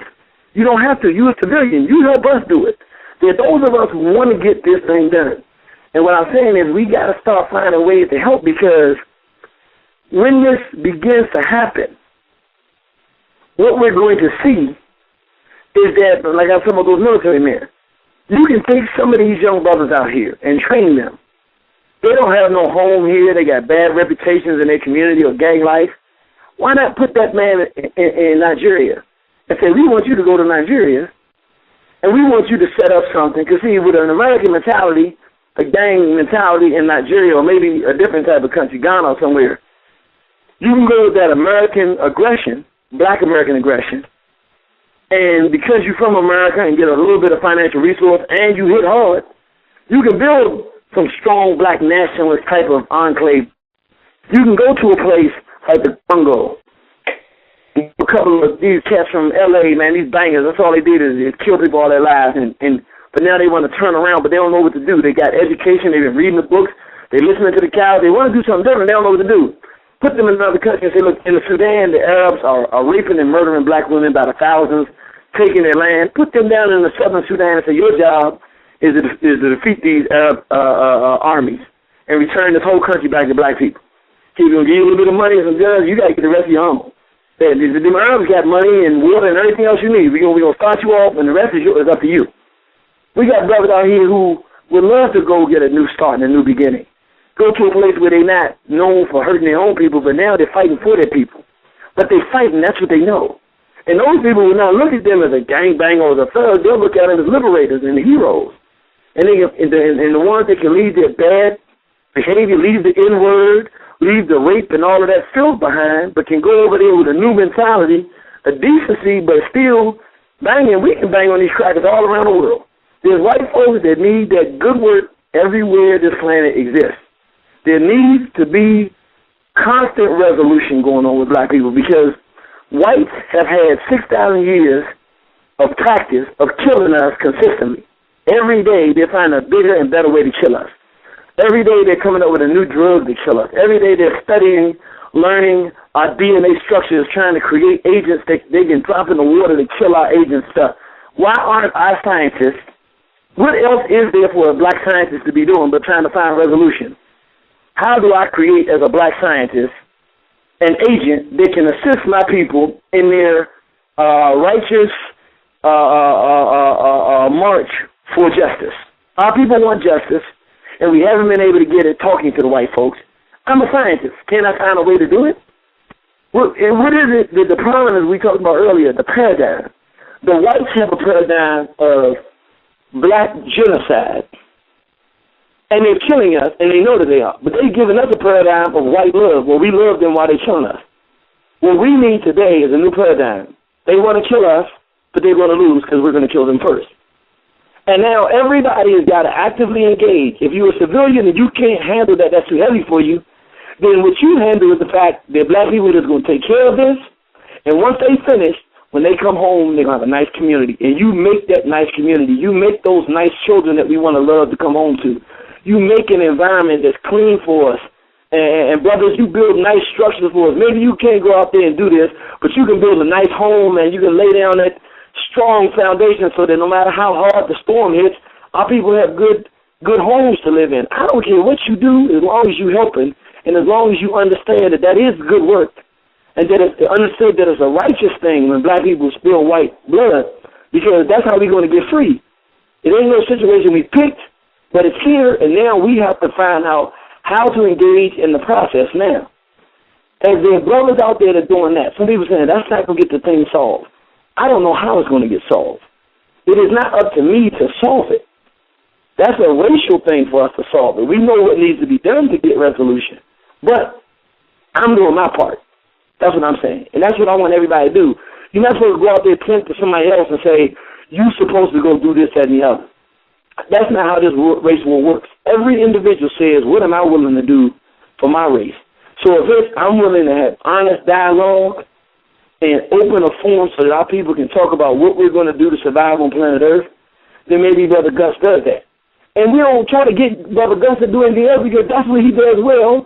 He stays in his lane, and every time he come on the radio, he wins, and we win. Whether we agree with being said or not, at least we know that we're not further away from freedom. We're closer each time. Even if we don't agree with being said, we're closer because we know what's wrong then if it's not right. We always getting closer because he's playing his lane. Somebody has to do this, and it needs to be someone who does it well, so he does this. Irritated Genie, he breeds race war. He gives us race war. He creates the new world mentally that becomes the physical world. This is what he does. Every time we talk to him, he's encouraging us to stop looking at the world from the perspective of what's working and look at it from the perspective of what will work, and which is the destruction of the white race. He's very definitive. He's giving us the answers, and he beats us over the head with the same message in 250 million different ways over and over again until we get it. That's his job. Don't put me in a different lane. That ain't my lane. Well, brother, we need to build an economic structure. Well, God damn it, build an economic structure. Why are you giving it to me? I cannot carry the whole race on my back. We all got to do our part. Maybe it's going to be a civilian who builds the economic structure. Well, then it's up to the Maroons and the Haitians to make sure when he builds the economic structure, don't no small hats or no other crackers come in there and take it from him. That's our job. He built it for us, and then the white folks start coming in. He don't have the strength to tell them not to integrate. Well, you have the strength to say, "Now we don't integrate this." He drop a little of them coin in your pocket, and you take care of the integrationist whitey problem. You know, we got to start looking at it as it's all of our issue, white racial aggression, and we're going to each play our lane. I'm not as strong as the next brother, so when he decides tonight to do something, I'm not going to appreciate what he did to make sure he always got a job. I can make sure if he comes in late tonight, to tomorrow, and I read the paper, and I say, wow, man, that's some serious stuff going on out there. And he comes in late that day. I ain't got to ask him no questions. I know what happened. But I can not write him up for being late because he had some good work to do. And he did his good work, and he got in a little late now. I understand it. And matter of fact, I'm going to give him a raise on the job or give him some kind of award for something he might not even did. Who cares? Because we got to look out for each other. It's all of our jobs. We can't all do the same thing. Everybody's not a speaker. But some people can do some different things. Some people dance well. Well, when the sister has a Nat Turner Insurrection musical, the dancer should be in the musical. Maybe you can't verbalize it in all these different ways, but you dance so well that the crowd is jumping like this is a dancing fool on stage. You've done your part. You've inspired our people to enjoy nationalism and a message that moves our people. Play your lane. A civilian, don't try to be more than you are unless you make the decision that you're no longer satisfied with being a civilian. You want into the war. You could be a Maroon. Don't mean you have to go out and physically do something, but it means that you committed to racial warfare. You're going to fight on behalf of your people. You know that whites are your enemy, and you're going to be consistent in that fight. You're Maroon now. You're not going backwards. You can't be a Haitian unless you're a Haitian, but if you're a Haitian and you want to see this beast destroyed, then you have to be active. There's no such thing as a non-active Haitian. There's no such thing. You know, the Haitian Revolution, it was about bodies, man. Definitely, they say that Toussaint Louverture used to be a very strategic general. He's one of the greatest generals in the history of the world. He would look at a fort and say, we need that fort to win this battle. To win this war. And then he would strategically move so they win the fort. And he would be like, we've done great, because strategically it was a great position to be in, and the enemy couldn't advance if they had that fort. They say John Jacques Dessalines was a very different man. John Jacques Dessalines would come back from a battle and say, how many of our men did they kill? And they would say 50, and he would drop his head and say, my God, this is horrible. He said, how many of their men did we kill? He said, 200. He said, great day for fighting men. He said, 200 Europeans, that means each man got 4 men. This is a wonderful day. Let's celebrate. He ain't caring nothing about all the strategic. He wants some bodies on this thing. He wants to be able to say the whites know that we're not playing, because we ain't talking about being nice to them. We're not being nice to our prisoners of war. We're not trying to show them how brilliant we are in battle and strategy. Look, you're going to leave or you're going to pay a severe price for trying to oppress us. What we need to do is get this whole idea of trying to march for right, all this stuff out of our heads, and say, even if we are out here marching, talking about for rights, that's not what we're doing. We're looking for resolution. This is just a strategy on the road to the final resolution. Anything that we're doing, even if we call it, you can still use terms like, what we want is freedom and justice, but that ain't what we're looking for no more. Because we made the definitive decision that whites can't be here anymore. So we really don't want them to pay for their crimes per se. Yeah, we're going to say we want reparations because reparations help us get resolution. They can find us. They can finance us to help us deal with them and give them final resolution. We might go out here and say, do you think that on the job, if they're giving whites a promotion degree that to a certain level that black people should get the same type of promotion and fairness? Of course we do. But at the end of the day, we want resolution. We don't even want to be competing with no whites for jobs. But in the interim, we fight on our own behalf. You pick your lane, you fight your fight, you fight it well. If you're into music, we've classified music differently now. There are different forms of music. One, of course, we start with our upside-down pyramid. We call it slave music. What is slave music? Slave music, gospel music. You listen to somebody sing about some Jesus. I surrender all. What do you mean you surrender all? You ain't even fought yet.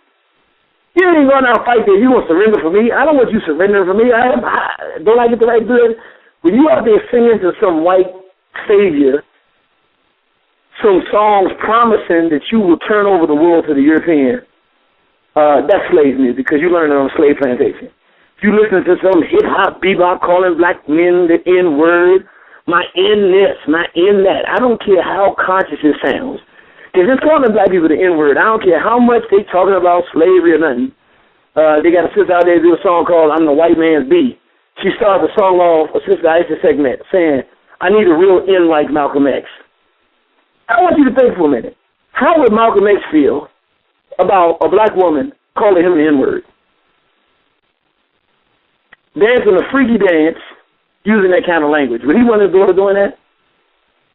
How, Malcolm, I want you to really see if Marcus Garvey would have invited these people out here doing that kind of stuff in the name of nationalism. How would Marcus Garvey feel about that? And then even if Marcus Garvey didn't agree with the Irritated Genie, I want you to ask it, would he respect what the Irritated Genie is doing? I'm not saying I'm not perfect. I ain't saying that. I got a lot of dark stuff in my past. But I'm just saying, I'm not out here trying to give you, I'm not peeing in your cup. You know what I'm saying? I'm not doing that. I'm trying to help you win. And if we got people out here that's giving us filth, it's all slave music. If you got some NWA that you listen to, N-word this, women are black, women are bees, shake your behind and all that, that's slave music. Then we have the right side up music. And on that we have 3 levels of music. On the basic of it, we have what we call music. And that just means that you got some sounds and maybe some singing with it, and it's just decent. Anybody can make music, white, black, orange, yellow, whatever. It's just music. Then you have a higher level of it. It's called black music. And black music is that Donny Hathaway, young, gifted, and black. Black music is that strange fruit. Black music is anything that is non-integrationist, talking about black people and our struggle. Get up, stand up for your rights by Bob Marley. Public Enemy, some public enemy, fight the power. This is black music because it's about black people fighting for our freedom, or not just fighting, not particularly fighting. It's just something about black culture. Then you have the highest level of of music, and that's African insurrection music. And more appropriately, I'd say fight the power. That would be a song that you consider African insurrection music, meaning music that inspires black people to fight against our white enemies. And that's like the only group that we have currently said is properly classified as African insurrection music is Brothers Keeper. And I promise you, brothers and sisters, they just dropped their new album. It's a double CD. And I'm not saying this because I like them. I ain't never heard nothing like this in my life, and you haven't either. You got to buy it. If you go to Warner Horizon, go to our store. Inside of our store, you go to other products. You can buy the Brothers Keeper CD, double CD set. Or you can buy it. Get this stuff.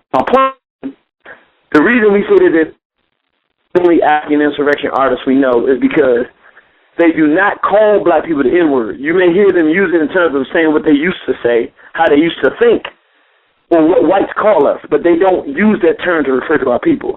It is not filthy, and it is 100% from the beginning to the end, no matter what kind of beat, whether it's a gospel-sounding song, a reggae-sounding song, a hip-hop-sounding song, spoken word, it's all about fighting racism, white supremacy, and the fall over from racism, white supremacy, how to repair our community, and how to fight white aggression against black people. And so we classify them as African insurrection music.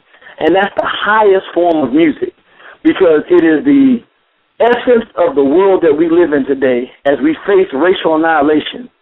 We need to get up, look our enemies in the eye, and destroy them before they destroy us. And so we need something that righteously provides the kind of indignation that we need and resistance to white domination of African people. And so if someone creates that, it has to be the highest form of music because it's the highest level of threat to African people on this planet. So those are your 3 forms of right side up music. You got music, and African insurrection music. Here's the beautiful thing. Everybody can't be a Haitian, which is at the top, because you have to be born with a blade. Like most got to be the missing piece of the African in you. So either that happens or not. But everybody can be in maroon. But in this case, the highest level of music is African insurrection music. And if you commit to completely throwing away their sexual degeneracy, completely throwing away the N-word and trying to destroy your own people, and you commit to racial warfare music, you can be an African insurrection music artist. You got to have talent, too. You can't just be trying and don't have the talent, but you got the talent and the message that our people need, and you identify the whites as the enemy, and you tell our people to go deal with this problem and inspire them properly to do it, then that's African insurrection music. Anything that's good for black people and is about black people and is non-integrationist that falls short of that, it's still black music, and black music is good enough. If you're doing black music, you're doing more than 90% of the people in the entertainment industry. Matter of fact, probably 99% of them, because I don't know who's doing black music right now. And then, even if you're doing music, that's cool because it's decent. It's not hurting our people. But please don't do slave music. What we're doing today, I know I'm doing a lot of talking, but this is new paradigm. This is new way of thinking. This is the new world you're stepping into. We are entering the world of race war. And since our young sister asked the appropriate question, how do we counter war? How do we wage war against our enemies who seem to have the advantage on our people at this point? I had to take a little bit of time and give some instructional dialogue as to how to wage this war. So if you're an aggressive person, we told you, pick your lane. Figure out how to use your aggression. If you're an entertainer, now you know and have some idea how to use your entertainment. If you're an intellectual, now you know how to use your intellectualism. For my intellectuals who are debaters and you debate and scholars using your information, basically what you do is you go out every day and talk to people and you create the potential that a black person may engage in this war. Because you give people information constantly and perspective and opinions that force them to look at the world different than what they've been doing. Many of us are like that. Many of the people that listen to this show will fit into that category. What do? Your object is to find any number of clever, intelligent ways to convince black people that the only solution to this problem is confrontation with whites and ultimately their destruction. Now, again, let me be the one to say it directly because somebody got to say it directly.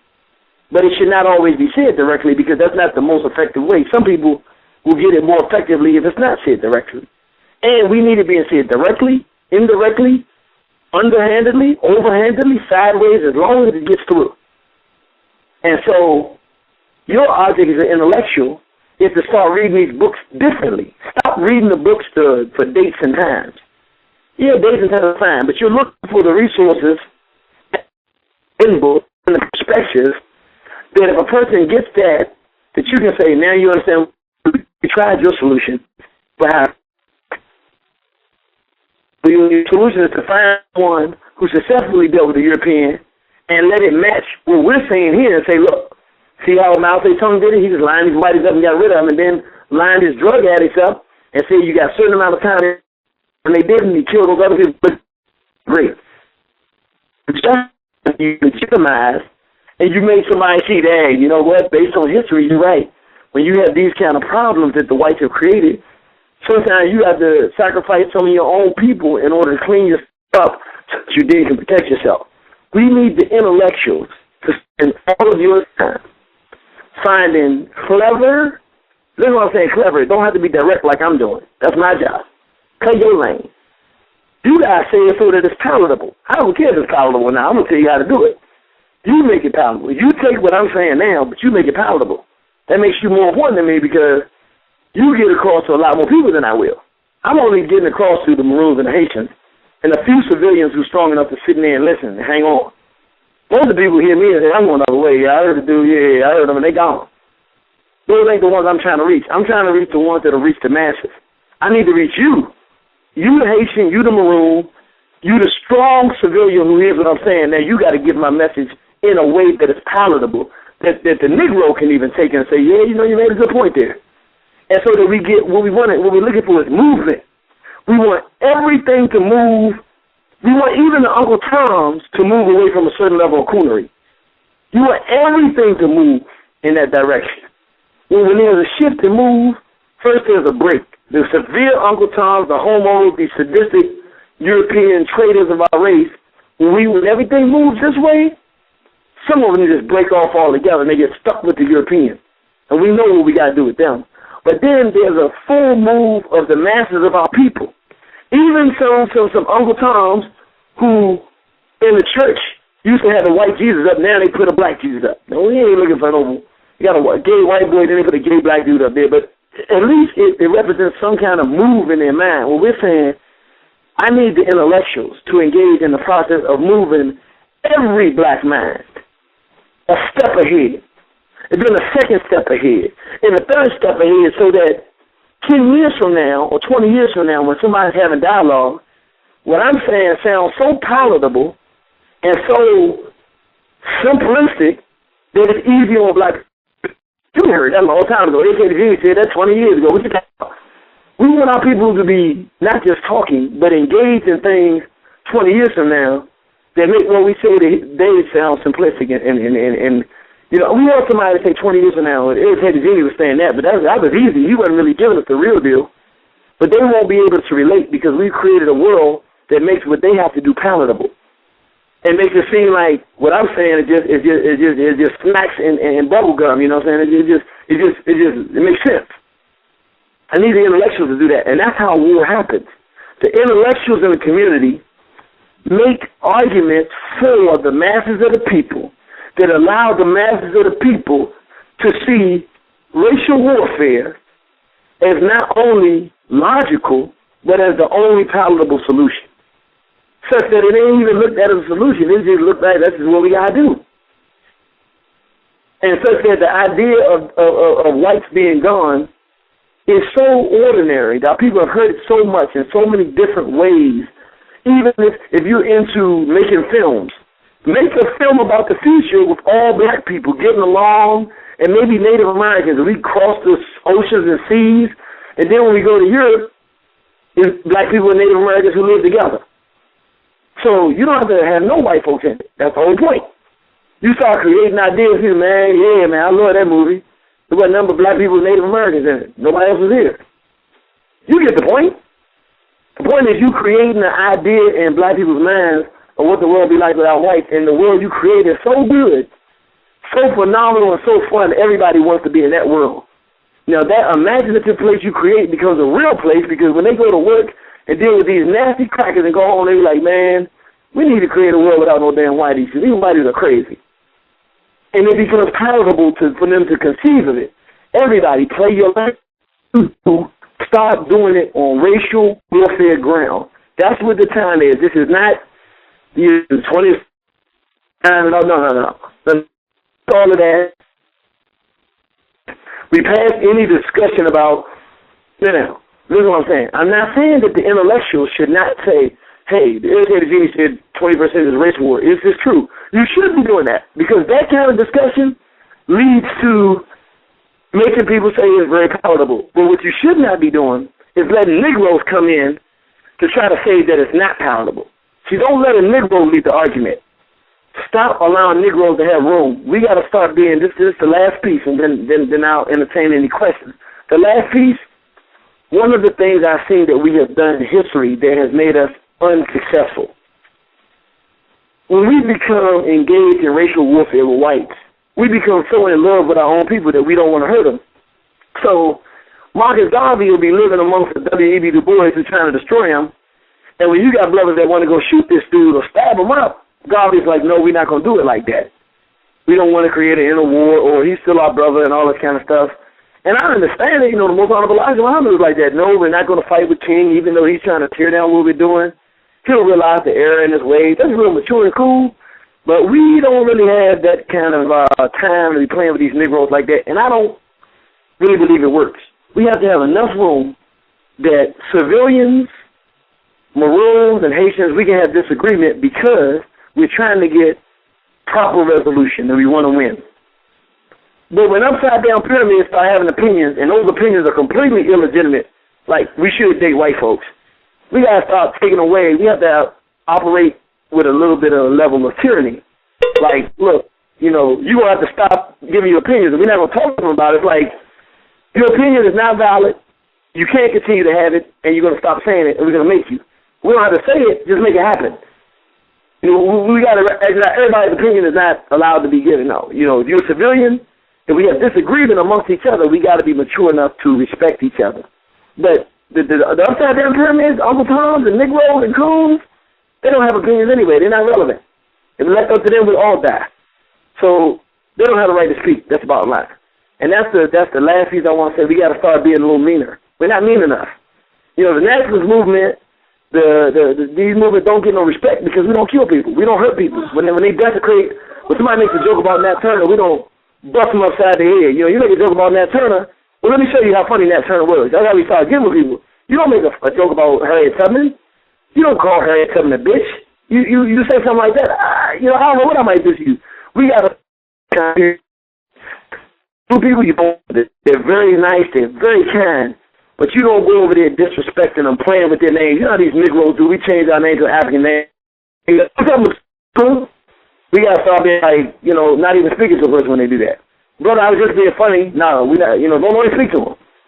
You know, don't even speak to no sister that comes up and, hey, you one of them Black Power Matumba people, huh? You just look at them and keep walking. So, like, you're beneath me, don't speak to me, and it's not a joke, and I don't even want to hear your apology. You know, we got to start, some of us got to start being jerks. Not all of us, but some of us got to start being jerks. So that you don't need for Negroes.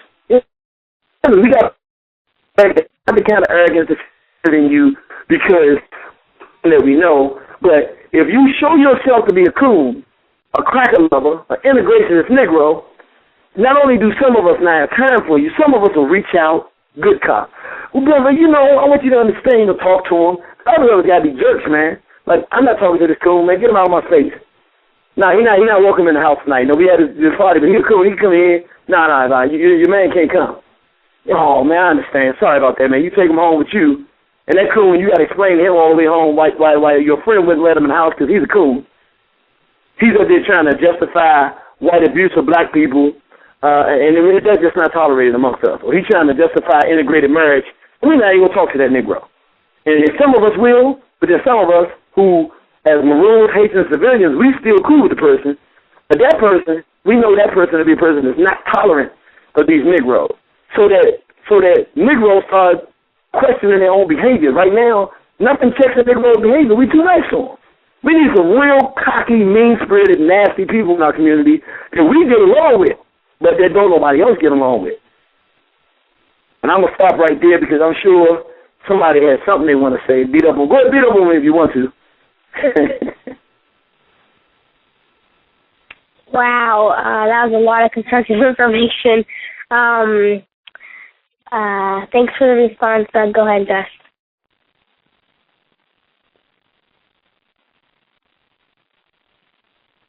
Brother Gus?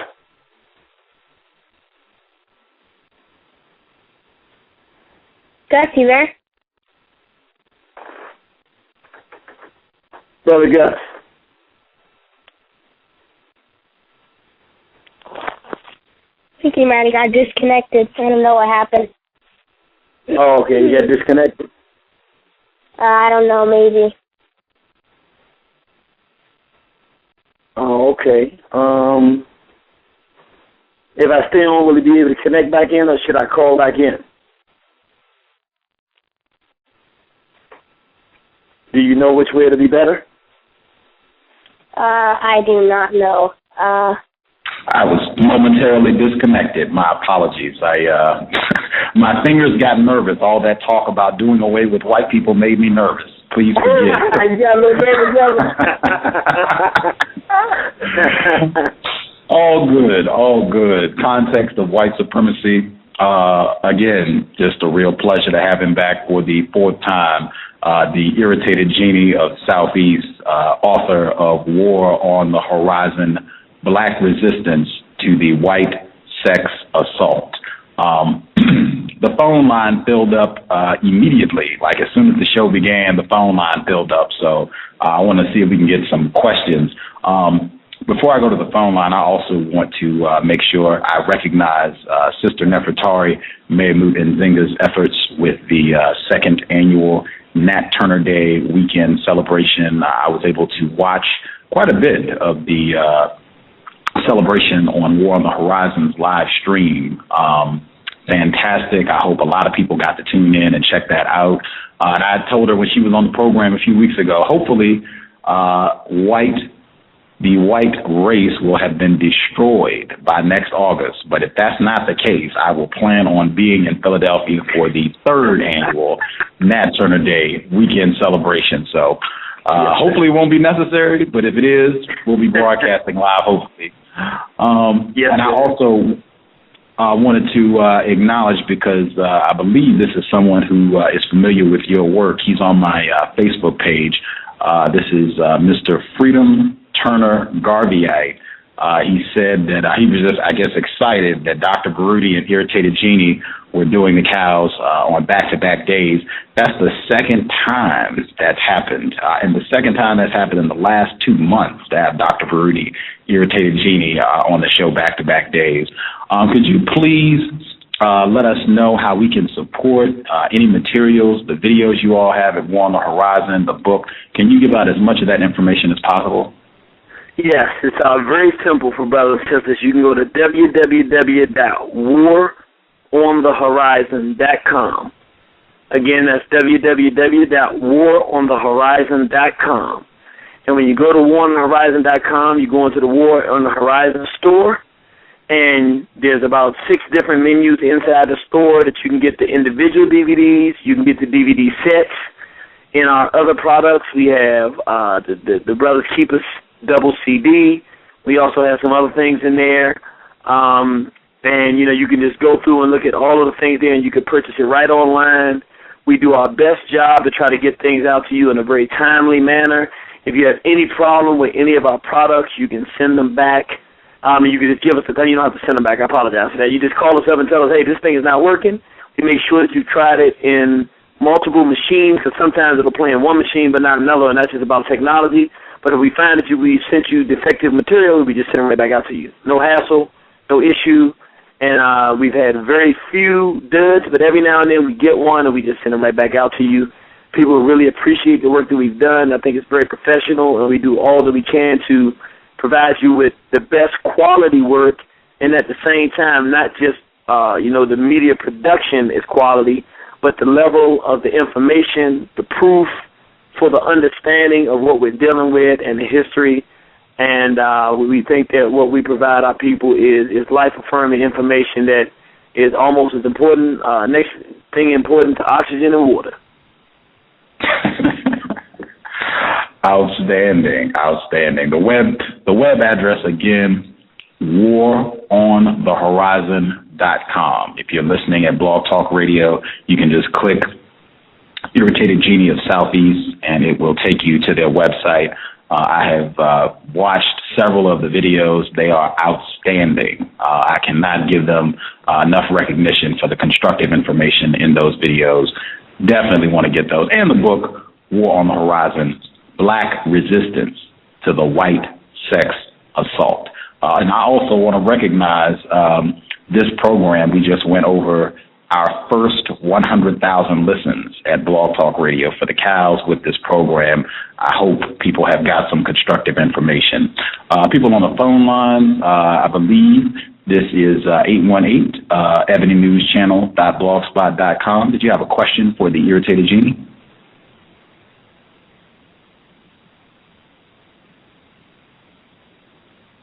Uh, 818, did you have a question for the Irritated Genie?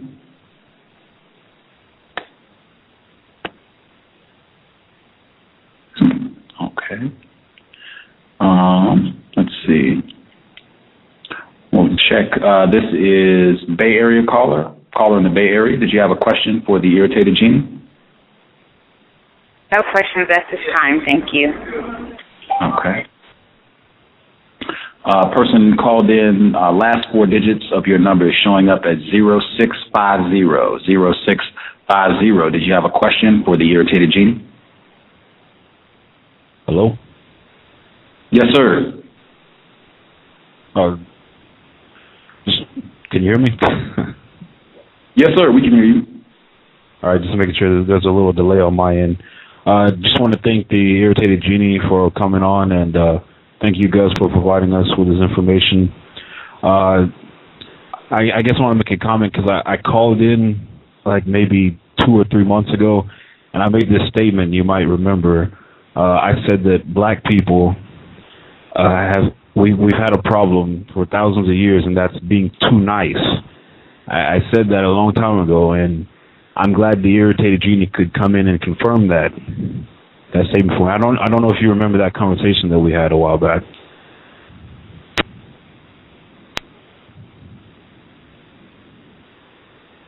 Hello, Brother Gus. Brother who just made that comment? Yeah, I don't know if he might have... Yeah, I'm sorry. I don't know if he got knocked off again.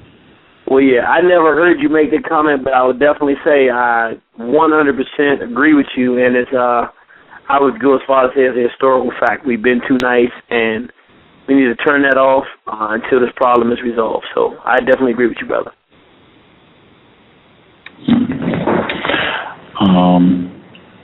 Let's see, Mr. Nero. Mr. Nero, did you have a question for Irritated Genie? Your line is open. I am not in the quietest location right now. If you could come back to me, I would appreciate it, Gus. Not a problem, sir. Not a problem. I wanted to double check because I know 818. She is a big fan. 818, is your line open? Did you have a question, or are you just listening?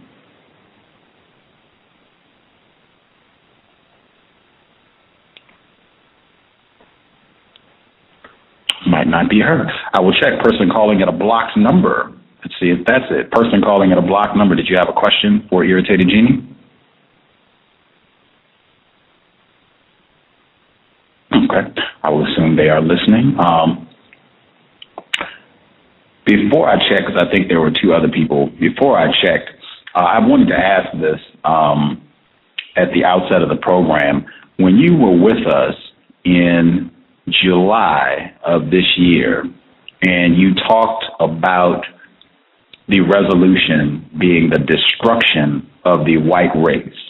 That program, a lot of people listened to it, made them very uncomfortable.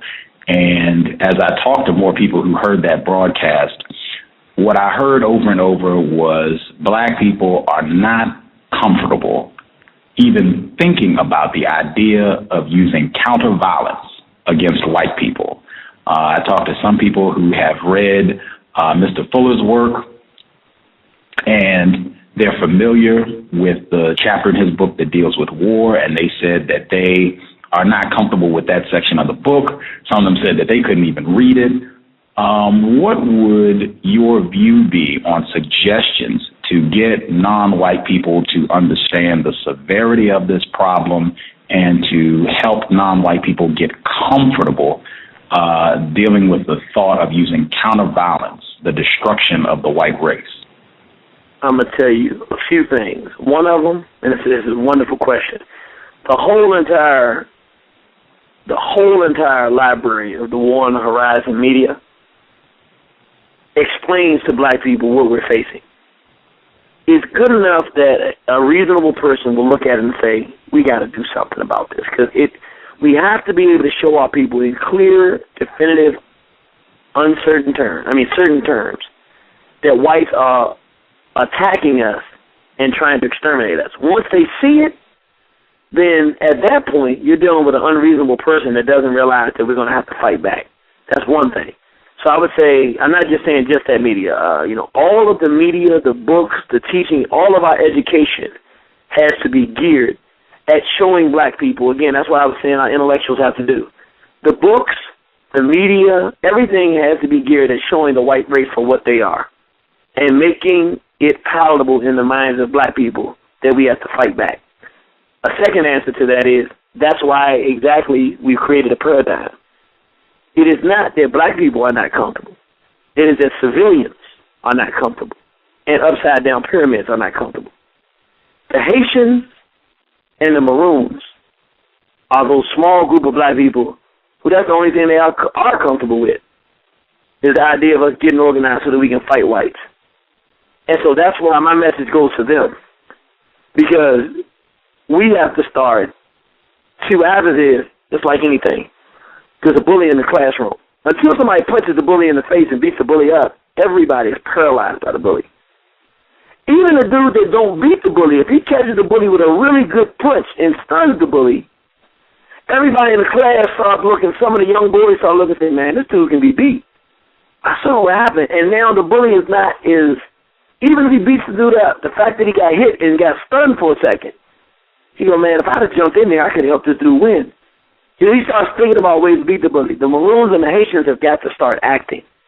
Those people who already are committed to this idea, like I'm one of those people, I'm completely comfortable with violence. Like, I like violence against whites. I think it's cool. I mean, I enjoy it. I can sit down and watch Reginald Denny get hit in the head with that brick like a million times. It's like funnier than any Def Jam comedy you can possibly imagine, because somewhere in my wiring, I've accepted the fact that it's the only way we're going to get free. So I know what they've done to us, so I enjoy seeing them suffer and get pain. It's like something I enjoy. People like me, and there are a lot of people like me, not a lot in terms of percentage, but there are a lot of people out there that are like this and who would do it, but have not done it because all of our leaders promised to give us permission to do it, then don't never do it. Well, I'm going to do it differently. I'm going to give you permission before I get to the point of having the power to do it. I'm going to give you permission so that once whites start taking hits, once Omar Thornton started going out there and doing stuff and it becomes more regular, what happens is more of our people are seeing whites face that violence. And they start seeing, wow, these whites are not incapable of, because whites seem invincible until they start getting hit. And you start seeing them frantic and panic and see how they fold when they facing the same kind of assault that we're facing. So we need people to actively start engaging and get away with it so they never know who does it. It starts opening up the black mind. So we need actively engaged black people, engaged in physical violence against whites on a repetitive, consistent basis, such that it becomes part of our Constitution. There's always some black people out here fighting against these white folks. That's what the Nation of Islam did in the 1950s and 60s. They was constantly out there fighting. That's what the Black Panthers did. The Black Panthers started chasing the police down with their guns, and people started saying, man, the police ain't that tough. And they're not that tough. Black people start fighting back because once they saw one group do it, they said, hey, we can fight these police. Like, they're not that tough. And that's what has to happen. We got to find the intellectuals that got to engage, and we got to have some real bangers that start going and giving the devil some of his own medicine, and it'll start emboldening our people.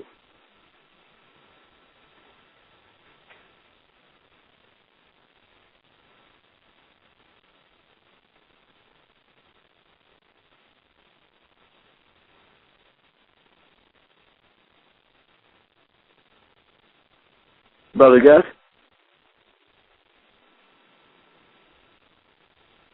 Oh, okay. Can I be heard? Yes, sir.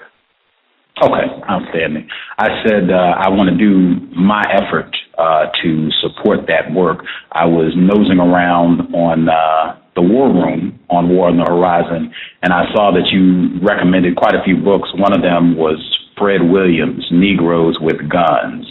I think that is an excellent illustration, a real-life example of black people using counter-violence and it being effective at producing constructive results for them. I wanted to check down the road if you would be interested in doing a program focused on Fred Williams' book, Negroes with Guns. Do you think that might be constructive?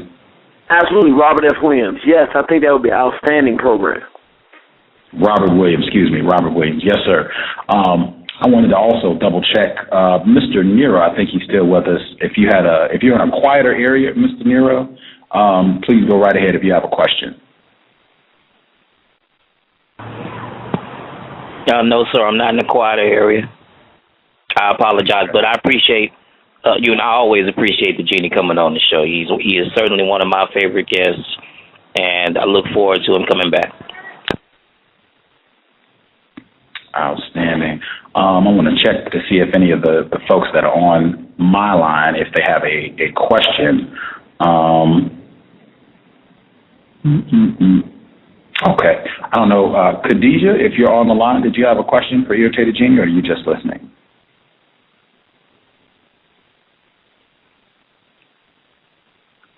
Okay, I think she's just listening. I want to check Non-Mighty Wick as well. We had one other caller who called in. Thank you for everybody who called in. We've had a ton callers today. I'm actually having to do a little bit of work on the switchboard to manage all this. Thank you, everyone, for supporting.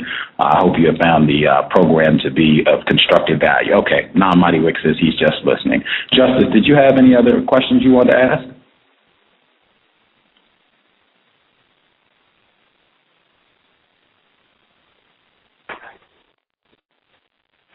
Not at this point, thank you. Outstanding. We're at the 2-hour mark. Did you have time for one more question, sir? Absolutely. Okay. I had said when we spoke a few weeks back, masculinity, and I think you talked about that a lot today, and the importance of black people stepping up, being men and women, facing the problems that we have, being honest about that, and doing the job to bring about resolution. I had a black male. He's a consistent listener of this broadcast, an investor. And he said being a black male and being a victim of racism, white supremacy, being in a system that does not allow black people to be men and women, he said it's just been tough having that understanding of racism, white supremacy, but still being victimized, still being mistreated, not feeling as though you can be an adequate provider or protector for your family, for your wife, for your children. And he wanted some insight on how to deal with that and the possibility of redefining, reconceptualizing masculinity, black masculinity under the system of white supremacy. Do you have any thoughts on that? I'll be honest. That would be one I'm going to give an answer, but it has to be a personal answer because I haven't had the time. It's a loaded question. It's an excellent question, but it's one that I have to sit down to give a best answer and spend some time with. But I'll say for me, for instance, I know what needs to be done. And so I'm going to tell the story. I might have already told the story on the show, but I figure I'll tell it again because it really means something to me. You know, my mother told me maybe it was a year or 2 years ago that she realized when I was in high school, because I was at a white high school in Massachusetts, she said she realized that one day the whites were going to kill me because that I would never back down to them. And that when she realized that, she decided that she would start preparing herself now for the day that I get killed, and that she would never do anything to prevent me from doing what I'm doing because she knows this is what I want to do. And I was almost balled up in tears because I was like, wow, you would think that a mother would try to save her son from this. But, you know, what makes me so endearing and in love with my mother is that is my manhood. The only thing that makes me feel like a man is that I see my race is in trouble and I am trying to destroy your enemies for you. If there's a button for me to push, I do it. You know, I'm doing what I know how to do. And so I do get up and feel good about myself in the morning. But see, I'm a very realist. When I look at the condition of the world and the condition our people are in, I don't feel like a man. I'm not going to lie to you. I mean, I really don't feel like a man. The only thing that gives me that manhood, here's my mother who gave me life, saying that she really respects me because I'm a real man. Because somebody needs to fight these crackers and I'll do it. That makes me feel like a man because here is a black woman, my mother, blood of my blood, flesh of my flesh, the one that gave me life, telling me that she knows that what I'm doing, she can't protect me from these beasts, and that eventually they're going to see what I'm doing. They say, this guy got to go. But that she's okay with that. Not that she wants it, but she's not going to do nothing to tell me to slow down because she knows it needs to be done. And she says she wanted a son who would do that, and now that she's gotten that, she's not going to take that away from me. So my point being, I really don't have on the cusp. I'm usually pretty good off the cusp, not on this one, the answer to what a person does for the black man to get your manhood. I can say what I'm doing. I'm doing everything I can without regard for, and I don't try to be stupid, but if I was using any level of caution, I would not say the things that I'm saying because I recognize the impact that they can have. All the terrorism laws, I know everything they can do to me. I don't care because somebody has to do what I'm doing, and I really believe that it's my job. If I don't do it, no one will do it. So my thing is, if every man and woman does their job, we'll win. I can't really concern myself with every man or woman, though. I just say, what can I do? And so to answer his question, the way I do it, I do what I know I'm supposed to do. I was born to make you hate your enemies, want to kill them. That's my job.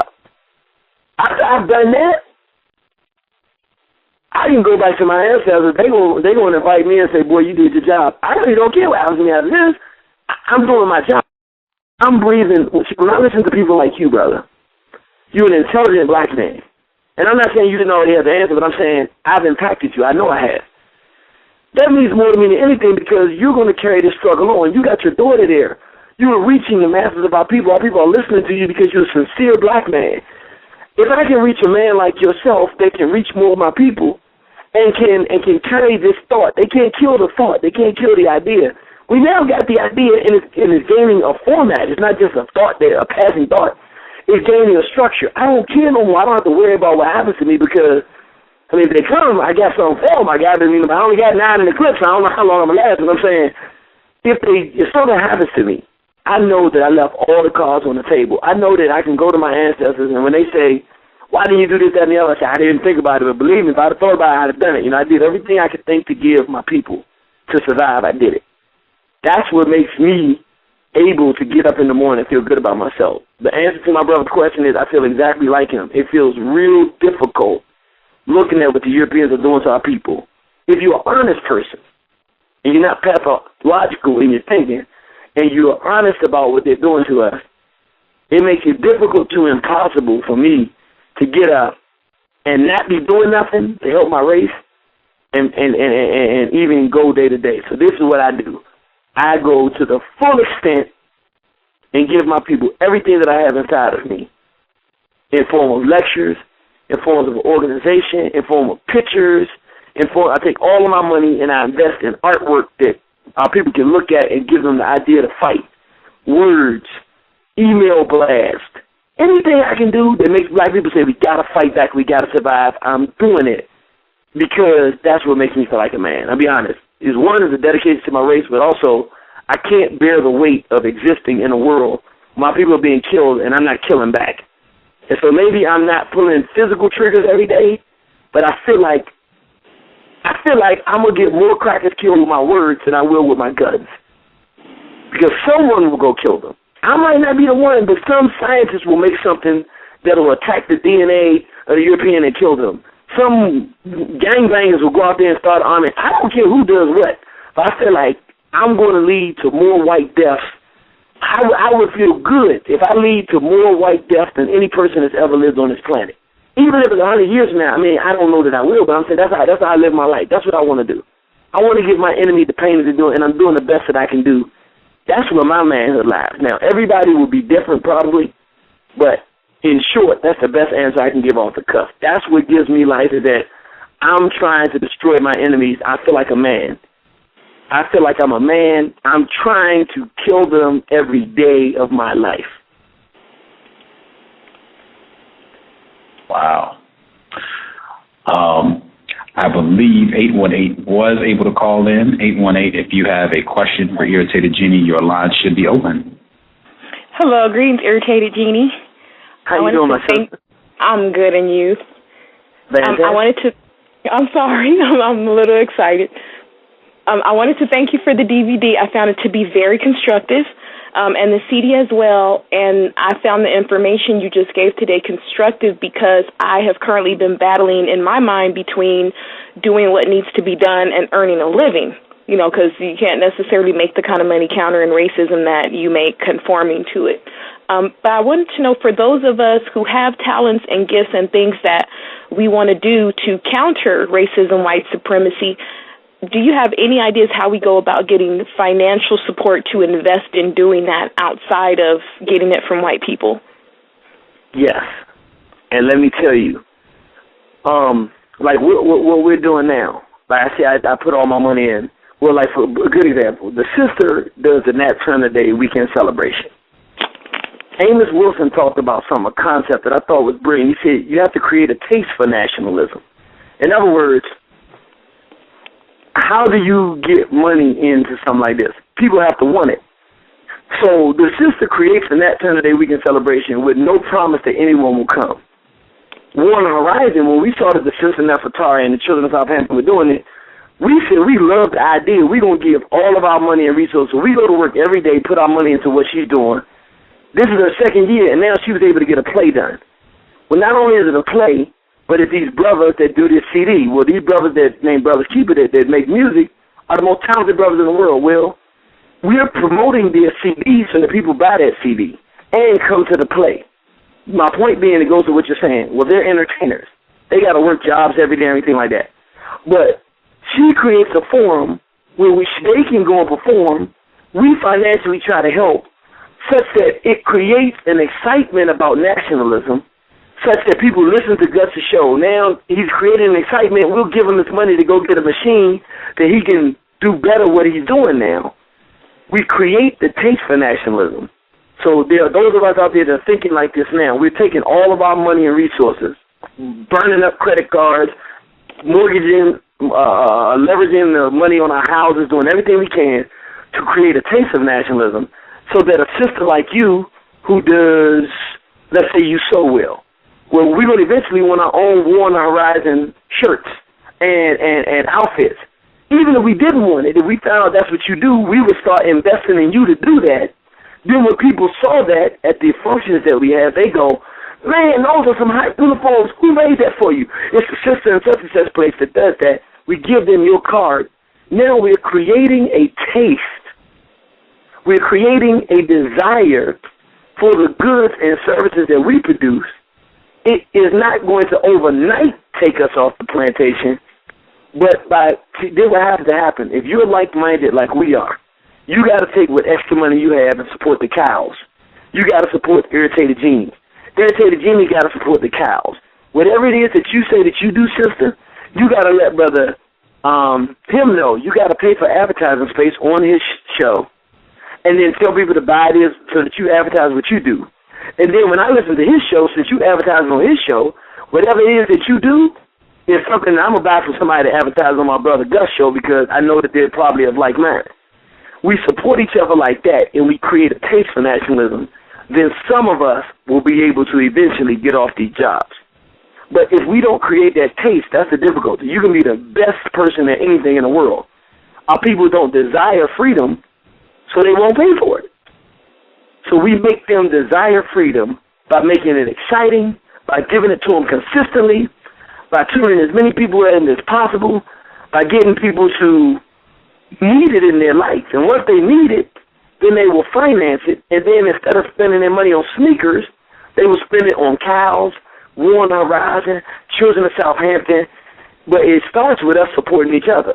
So I hope that was an explanation that I hope it gave some kind of explanation or answer to what you were asking. Definitely. I just encountered somebody asking me what I wanted to do as far as a business, and basically my answer was provide information to my people, and for some reason they didn't think that anyone would support that and that it was a valid, legitimate business, even though we have people giving misinformation to our people making loads of money off of it. So I definitely appreciate that. Thank you very much. Yes, ma'am. Outstanding. Man, I've thoroughly enjoyed the broadcast. I do want to catch my error. Is Robert F. Williams, Negroes with Guns. Robert F. Williams, Negroes with Guns. But yeah, I highly recommend anybody listening to the program, black people listening to the program, check that book out, Negroes with Guns. They have a documentary by the same name that also deals with that title. I'm definitely going to see if we can make that happen, Irritated Genie, Context of White Supremacy, and just kind of do a book review as a program on Robert F. Williams, Negroes with Guns. I think that would do a lot to help us becoming more comfortable with the idea of destruction of the white race and the use of counter-violence in the system of white supremacy. Before we wrap up, I definitely want to thank you for coming back and sharing time and give you the opportunity. Anything you would like to say in closing, anything you would like to leave people with to think about, to resonate on, feel free. Yes, there are two things I want to say. One, we have a lot of people that go to our website and subscribe to our email blast, But what happens is when you put your email address in there and we start sending you the emails, when you get the first email, if it goes into your junk mail and you don't check your junk mail, all of the emails will go into your junk mail. So, brothers and sisters, if you're signing up to get our e-blast, which I think you'll really like, when you go into the waronhorizon.com website, it's on the right sidebar. It says subscribe to our e-blast. You put your email address in there. You don't have to put your name or anything like that. Make sure over the next week you check your email, and there'll be an email coming from liberation@waronthehorizon.com. Make sure you pull it out of your trash or your junk mail if it goes to your junk filter, and put it in your inbox, and then from then on it will come directly to your inbox. So that's one thing. And secondly, I want to say to people, I want you to remember this. I know that this is frightening for a lot of people, but that's not really important because it's necessary. What is important is that you only have to play your lane. There are 3 levels for a right-side-up pyramid, and that's civilian, which means you don't have to pull no physical triggers, but you have to be a committed race person and responsible to your people. Decent black person trying to do the right thing. You can do that, and that's some people say it's not hard. That is hard in this world, but you have to do that, and then you can be on that right side of the pyramid. If you want to get in and really start fighting for the rest of your life, you can be a Maroon. And if you're a person who feels full when you hear the kind of conversation and dialogue we're having tonight, who's been waiting for this your whole life and saying, why did it take this long for me to hear this? This is what I've been waiting for my whole life. You may be a Haitian, and it means that it is time that our race is led not by civilians and not by upside-down pyramids. We now need to have the race led by Maroons and Haitians, because they're the people that can save us. It doesn't make any of our people less important, but it means that they're not in the favorable mental condition to lead our people at this time. So I am personally handing over the race to the responsible Maroons and Haitians of the world who live for racial conquest and racial warfare with our white enemies, who thrive off the notion and are ready to engage and desperate to engage. I hereby turn the race over to you and say that you must exercise tyranny and racial responsibility. Take your race in your hands, and we must engage our enemies in such a way to be successful. With that said, we like to say, we always say, Brother Gus, we appreciate you, and I'm not just big upping you to be doing it. You have moved me. I don't particularly care to do radio shows. You've got me enjoying doing radio discussions, looking forward to them, and getting excited again about talking to our people. Not that I don't love talking to black people, but I mean, your show has me in a whole other place and time. I don't have the kind of dialogues in other places that I do on your show because we don't have the time and the mentality. But the mentality you bring and your listeners bring, the open-mindedness and maturity that they bring to this is so refreshing for me that it rejuvenates me. It rejuvenates my War on the Horizon team. They love your show. They listen to your show as much and more than they listen to anybody else's show, and I want you to keep doing what you're doing, and I want you brothers and sisters out there to support this brother, to support him, because I see freedom in Gus T Renegade and his show, and War on the Horizon, brother, we're with you. If there's something we can do to help you, please let us know. We appreciate all that you're doing. We appreciate you bringing the young lady on the phone to give us new energy and new life, and we will see you on the battlefield.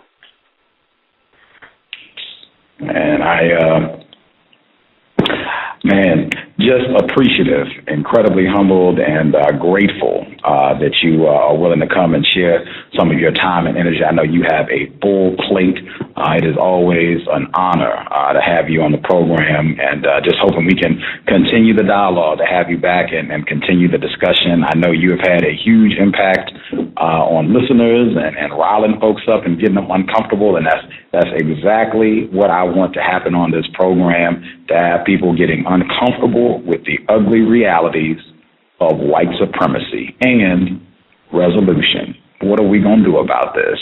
I will definitely be in touch and just look forward to having you on the broadcast again. And definitely thank you to the entire staff on War on the Horizon. I appreciate them. I see them getting the links out on Facebook and the investments, just everything. I appreciate it, and it makes me keep my standards very high for coming in to do this program to make sure that what I'm doing is worthy of your support. So thank you, and thank everyone at War on the Horizon. And, yeah, we will definitely make every effort to do it again, sir.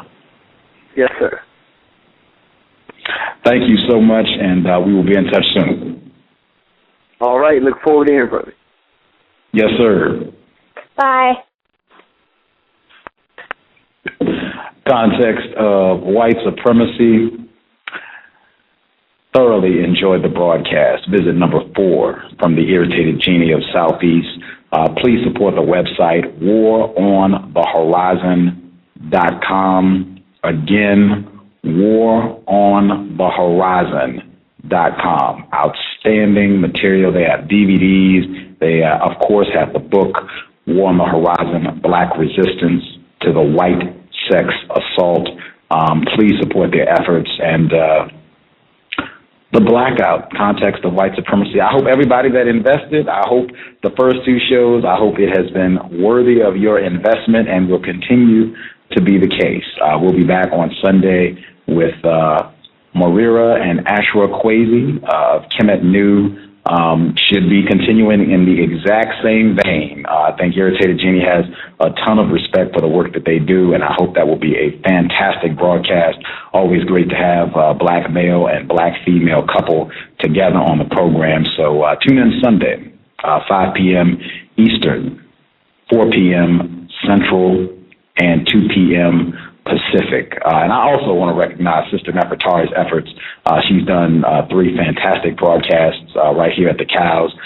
Their web address, ourcause.com, OURKOS.com.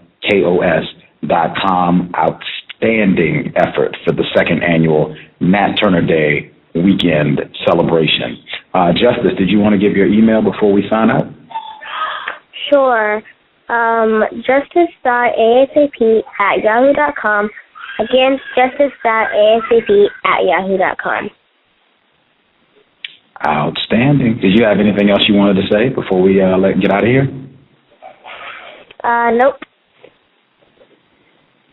Outstanding.